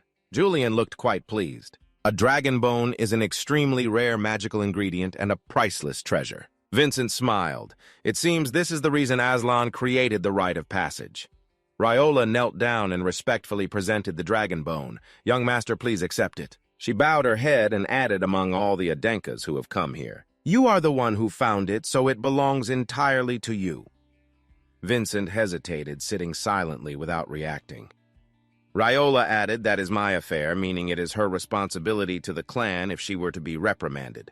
At that moment, he stood up, drew his blood lotus sword, and said, "Then let's do this." With those words, he slashed the dragon bone into 2 pieces. Holding one piece in his hand, he smiled and said, "Now we'll be accomplices." Vincent held out a piece of the dragon bone to Ryola. "We wouldn't have been able to get this without you, so please take it." She smiled and bowed her head. "Thank you, my lord." Elsewhere, in a place with swords stuck in the ground, surrounded by barren, leafless trees, this was the burial ground for the generations of Adenka family heads. It was called the Sword Tomb. Family head Khan stood there gazing at the swords of his ancestors. Ryola was bowing her head and reporting, "My lord, I have returned after young Master Vincent completed the rite of passage." He wondered, shouldn't this be reported to the church? Ryola replied, "What I saw was far more astonishing, so I came to find you." His face grew serious. "I am very much looking forward to hearing it." The grand attendant began her tale. "Do you remember the hostile Ravan Adenka? He was influenced by the young master, and even risked his life to block the blood demon's attack. Furthermore, young Master Vincent successfully subdued it." The family head closed his eyes, seemingly disappointed. "So, doesn't that mean the boy couldn't do it alone and had to resort to trickery? But afterwards, he defeated the blood demon all by himself." Ryola's words seemed to startle Khan. The grand attendant added, "And he also found the dragon bone, left behind by the first family head Aslan. This is the half that the young master shared with me." The family head asked, "Shared it how?" Vincent did it himself. Ryola answered truthfully, "Yes, the young master cut it himself with his sword." The family head ordered, "There's one more thing." Ryola was slightly flustered. He ordered her to shatter that piece of dragon bone. "It is an order from the family head, shatter it now." It made her a bit worried and confused, but she still obeyed. Ryola struck the dragon bone with all her might. Both the family head and the grand attendant watched intently for any change in the dragon bone. Ryosa raised her sword and bowed her head. "Ancestors of Adenka, please forgive this discourtesy."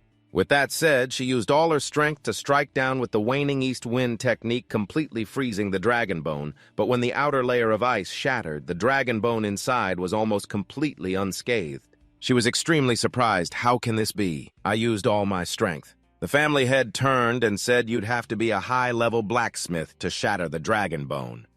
Khan's eyes sharpened as he silently called out to his father in his mind, looking at the grave below and thinking, "It seems it's almost my turn." He ordered Ryola, "It seems Vincent has a special power, take care of him." "My son," he said, then put his hands in his pockets and stood proudly before his father's grave. It started with Wilson crying, 2 streams of tears flowing as he called for the young master.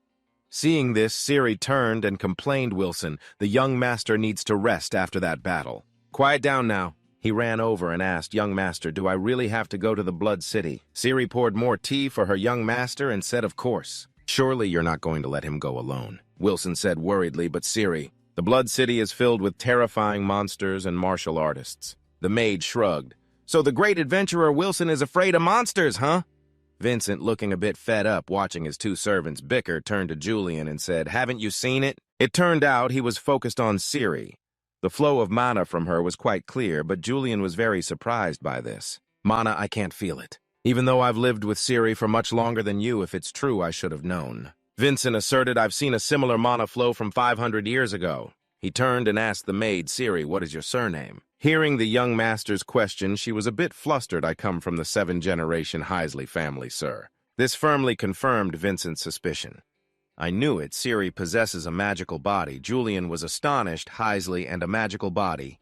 This is the first time I've ever heard of it. Vincent explained the Heisley family researches the body and mana. Furthermore, they were among those who discovered the Holy Bone. People from the Heisley family have a trait called a magical body.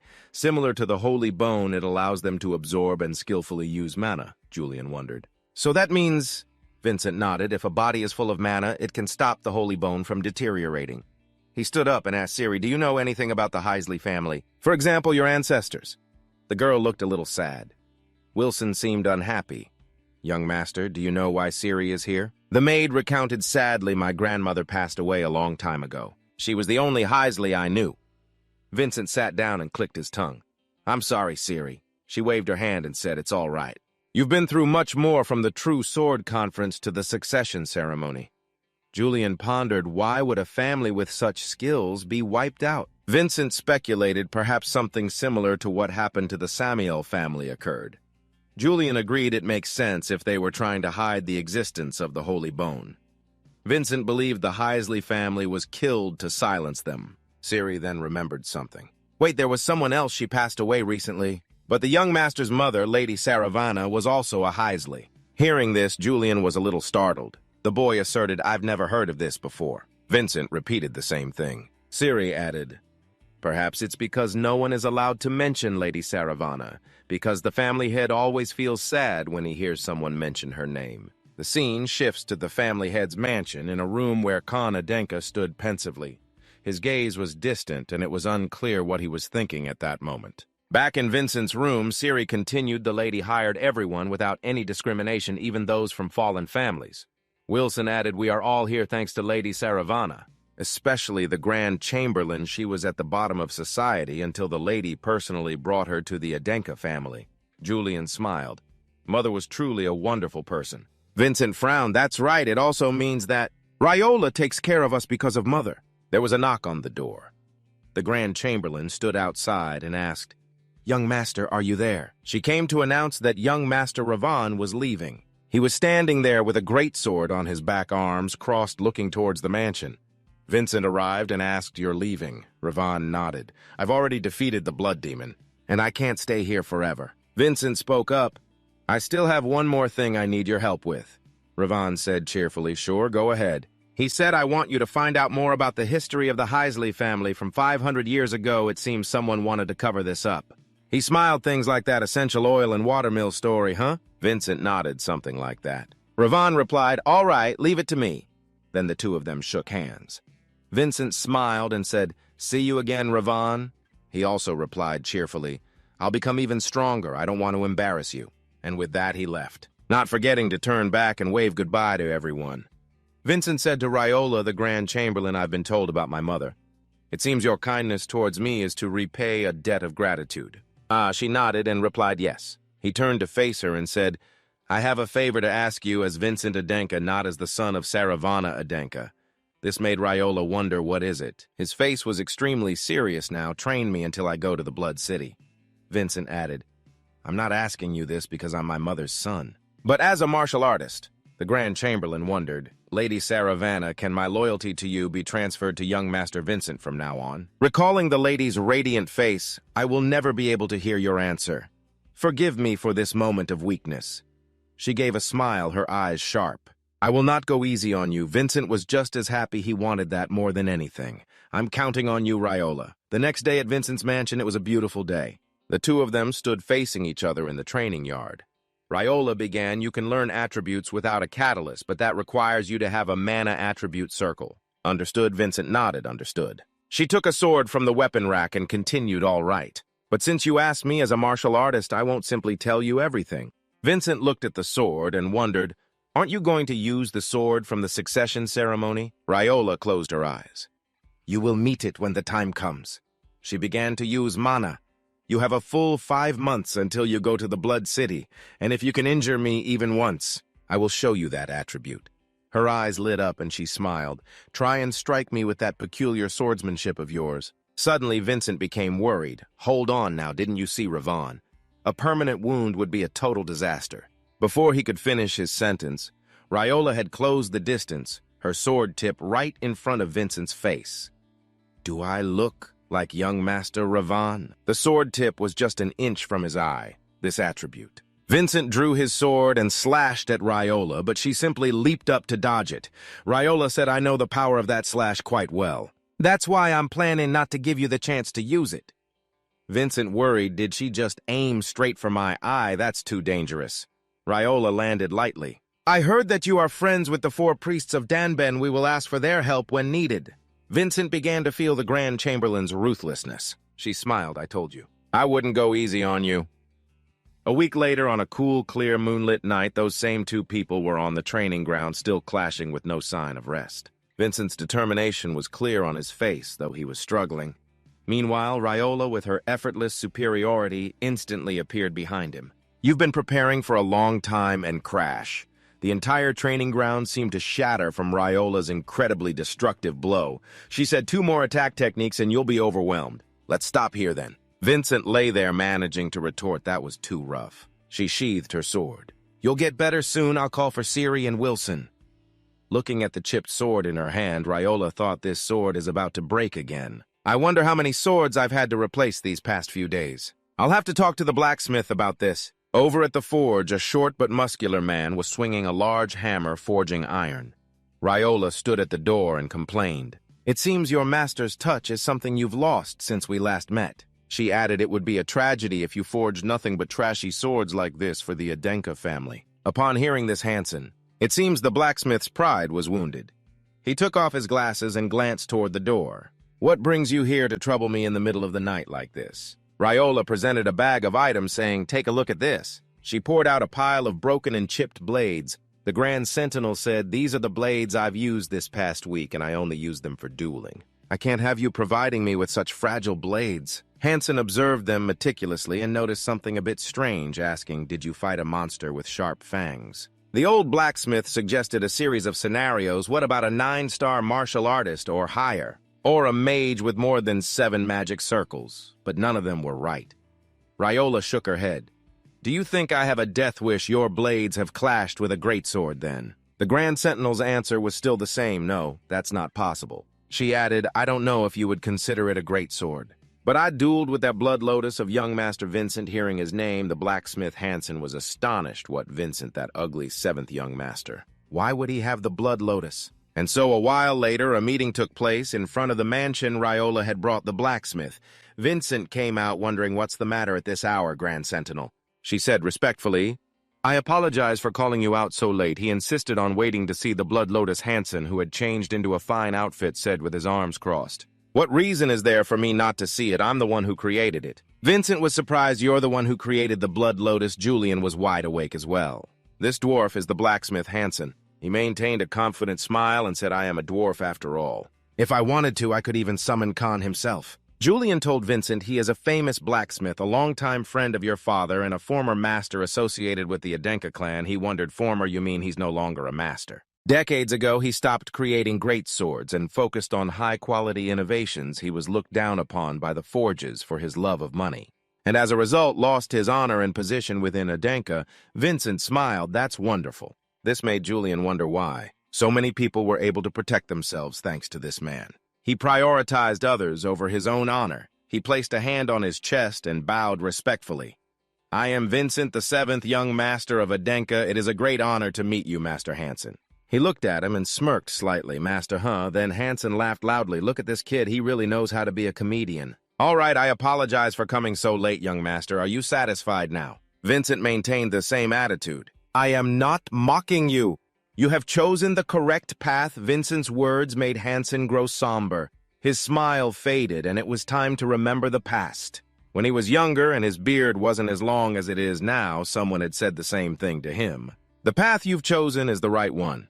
Hansen, that person was none other than the clan head Khan Adenka. When the two of them were sitting in a tavern, Khan had said, your wish will be ridiculed by many. He raised his mug of beer, smiled at Hansen, and continued, however, I believe your decision is correct. Back in the present, his gaze was fixed on the young man before him. He watched Vincent's current appearance with great focus. It made him see a faint shadow of Khan in him. It seems the apple doesn't fall far from the tree. Hansen said, I thought you were the ugly Vincent, but that must have been just a baseless rumor. He just smiled. I'll take that as a compliment, he said to him. Let me see the blood lotus. I have to check its condition. Vincent handed the sword to him without hesitation. He drew the sword and admired it for a long time. The blade was still sharp and shiny. Handing the sword back, Hansen asked, you used this to defeat the blood demon and duel with the stalker. Sarvana, right? Vincent nodded, yes. His affirmation made even an experienced man like Hansen a little surprised, looking at Vincent's confident demeanor. He thought to himself, how is the blade not damaged at all? It's as if he didn't use the blade but cut with his own power. Hansen asked seriously, what kind of swordsmanship do you use? I must see it. He frowned slightly at Vincent. Why are you hesitating? Are you really going to carry the blood lotus around but then say, I'm too tired today to get out of this? Then Julian stopped him. Vincent, you can't. You've already used both sets of swordsmanship today. I know that. But it's not every day we get to meet a master if I miss this chance. While he was lost in thought, Siri suddenly appeared behind him, calling out in a very dangerous tone, Master Hansen, which startled him. The maid put her hands on her hips and said in a loud voice, "Why are you still causing a commotion when it's time for bed, huh?" Hansen recoiled and stammered, "No, Siri. I was just seeing this." Vincent asked Riola, "Do those two know each other?" She replied Hansen donated to children living in poverty, and Siri was one of them. The two of them are basically like a father and daughter. Siri still hadn't stopped questioning and scolding Hansen. The maid turned and pouted, "Whatever, I'm going to be mad. How would I feel when you come and interfere with other people's business?" Hansen quickly backed down. "All right, I'll come tomorrow. Is that okay?" Vincent stepped forward, placed a hand on his shoulder, and said, "Tomorrow I will come to the forge with Siri." Hansen was overjoyed, really. So he went home, not forgetting to turn back and remind him, "You have to bring Siri along, promise me." Julian exclaimed, an old man and his daughter looking at the girl in front of him. Vincent thought, "I know where Siri's warm heart comes from now." The next morning at Hansen's forge, Vincent arrived as promised, and a flow of mana was surrounding him, and his sword he slashed, creating a purple shape like the number 10 straight ahead. Hansen and Siri were standing nearby, witnessing the power of this sword technique. He thought to himself, what a strange technique. It feels like the techniques of the valiant king and the great demon recorded in legends. Hansen smiled. "Not bad. I can see there was a reason they gave him the blood lotus." Vincent asked, "Is that enough for you to see?" Hansen winked. "That's enough. You've made me quite interested. Almost enough to make me want to forge a sword for you." Vincent was astonished. "A sword for me?" He scratched his head, "But there's one thing missing." Vincent quickly asked, "What is it?" Hansen sighed. "I've been planning to make a sword for a long time, but it requires a rare material for the blade and sheath." Vincent offered, "I will buy it for you." He looked at him. "No. It's something so precious that you couldn't buy it, no matter how much money you have. It's the horn of Mattern. Isn't that referring to a dragon bone?" Both Vincent and Julian's eyes widened when they heard that. Then the two of them looked at each other. What a fortunate coincidence, as if it were all planned beforehand. Then he presented the piece of dragon bone, half of the horn, in front of Hansen. He asked, "Can you forge a sword with this?" Seeing the thing before him, the blacksmith couldn't believe his eyes. He exclaimed in astonishment, "Matterhorn's horn!" Vincent raised his hand to signal, "Shh, only Father and Riola know about this." Hansen looked at him. "Destiny must have arranged for us to meet." "All right, I will make a sword for you." Vincent held up the blood lotus and asked, "I wonder if you could add the horn to the blood lotus instead of making a completely new sword." Hansen asked in surprise why you should just commission a new sword. Holding out the sword in his hand, Vincent said, "This blade symbolizes the beginning of my father's career, and the blood lotus itself is already excellent. I am quite fond of it." Hansen took the sword and smiled. "You always choose the right words to say." "All right, come back in 3 weeks. I will add the horn to the blood lotus." 3 weeks later, Vincent and Siri returned to the forge. As promised, there was a fire flaring up. Siri asked in confusion, "Young master, what's wrong?" In front of them, the forge was on fire, and the flames were raging. Vincent worried. The forge is really burning. The fire has almost completely engulfed it, and its heat is radiating brightly over the area. Siri looked at the fire worriedly. "What about Master Hansen?" Vincent reassured her. "Calm down, Siri," he thought to himself. Seeing Siri this shocked must mean that something even more serious has happened inside the forge. Vincent said decisively, "We must rescue Master Hansen." Julian wondered, "What are you doing?" "Don't tell me you're planning to rush into that fire." Watching the flames rise relentlessly, Vincent said to the boy, "My sword can cut through anything. I will slash through the door in the fire." And run in quickly. After saying that, he immediately channeled his mana flow, preparing to draw his sword. Julian worried, "You're being too reckless." With little time left, Vincent unleashed a powerful slash toward the smithy's door as a stream of mana zigzagged from the outside through the entrance. Vincent's figure followed right behind his familiar cross-shaped sword technique, clearing the path. He finally made it inside. Julien pointed to the right and said, "Over there." Master Hansen was slumped over there, motionless, enveloped in flames. He approached and called out loudly, "Master Hansen, please calm down." Julien beside him looked on sorrowfully. "We're too late. He's completely unconscious." While he was unsure of what to do, then something caught Julian's eye. The boy asked Vincent, "Look over there. Is that the blood link?" In the middle of the room, the brilliantly glowing sword radiated immense energy. Julian sensed it. "I think mana is overflowing here." Vincent confirmed the dragon bone is definitely stronger than Hansen anticipated. But the more important thing now was to get Master Hansen out first. He hoisted the man onto his shoulder and started walking through the surrounding flames, but suddenly, he stopped when he sensed the obstacle ahead. Vincent grimaced. "What do we do? The exit is blocked. If we don't do anything, we'll be completely engulfed by the flames. What do we do now?" Julian floated around, urging himself to find a solution. The boy spoke up. "Oh, that's right. Do you know any defensive skills?" Looking at the blood link, Julian added, "I know it's a dragon bone, but it won't be able to maintain these flames for long." Vincent replied, "You mean we can just wait?" He added, "I have this. A sword technique used only for defense." Julian replied, "Perfect, use it to defend us." Vincent closed his eyes, thinking to himself, "Remember, I am Vincent Adenka, also known as Davin Samuel." Samuel Swordsmanship, Chapter 1. Vincent raised the sword to head level. He began to channel his mana. An image of Davin from the past appeared along with the technique Gentle Steel Breaker, which created a thin layer of mana around his body. His sword strokes created delicate lines that seemed to hold back the flames. The blade breaks steel, and the amount of mana depends on his resolve. Vincent wielded the sword slowly. From top to bottom, he'd felt the flow of the approaching flames. A single slash cut through the fire. This was the Tzu Chi sword style, a technique from the Gentle Steel Breaker. Julian watched this completely stunned. Good heavens, the boy recognized it as Samuel's swordsmanship and wondered about this guy. "Just who are you?" A moment later, the fire died down, leaving only plumes of black smoke. Vincent was drenched in sweat and exhausted from using so much mana. He sat there leaning on his sword beside the blacksmith. With Hansen lying beside them, Julian exclaimed, "Are we alive?" Hansen began to cough violently, likely from the smoke. He was finally awake. Vincent walked over, smiled, and asked Master Hansen, "Are you all right?" The man looked at him and wondered, "How can you use Samuel's swordsmanship?" Vincent gave a wry smile and said, "If you're saying confusing things like this, I guess you must be all right." He thought to himself, if the master recognized it, I guess I'm not that weak after all. Hansen stroked his beard. "That's right, that couldn't have happened. I must have been dreaming." He added, "The sword is finished." The blood link was floating right above the forge, looking incredibly sharp. Hansen, still seated, added, "I've never forged a dragon bone before.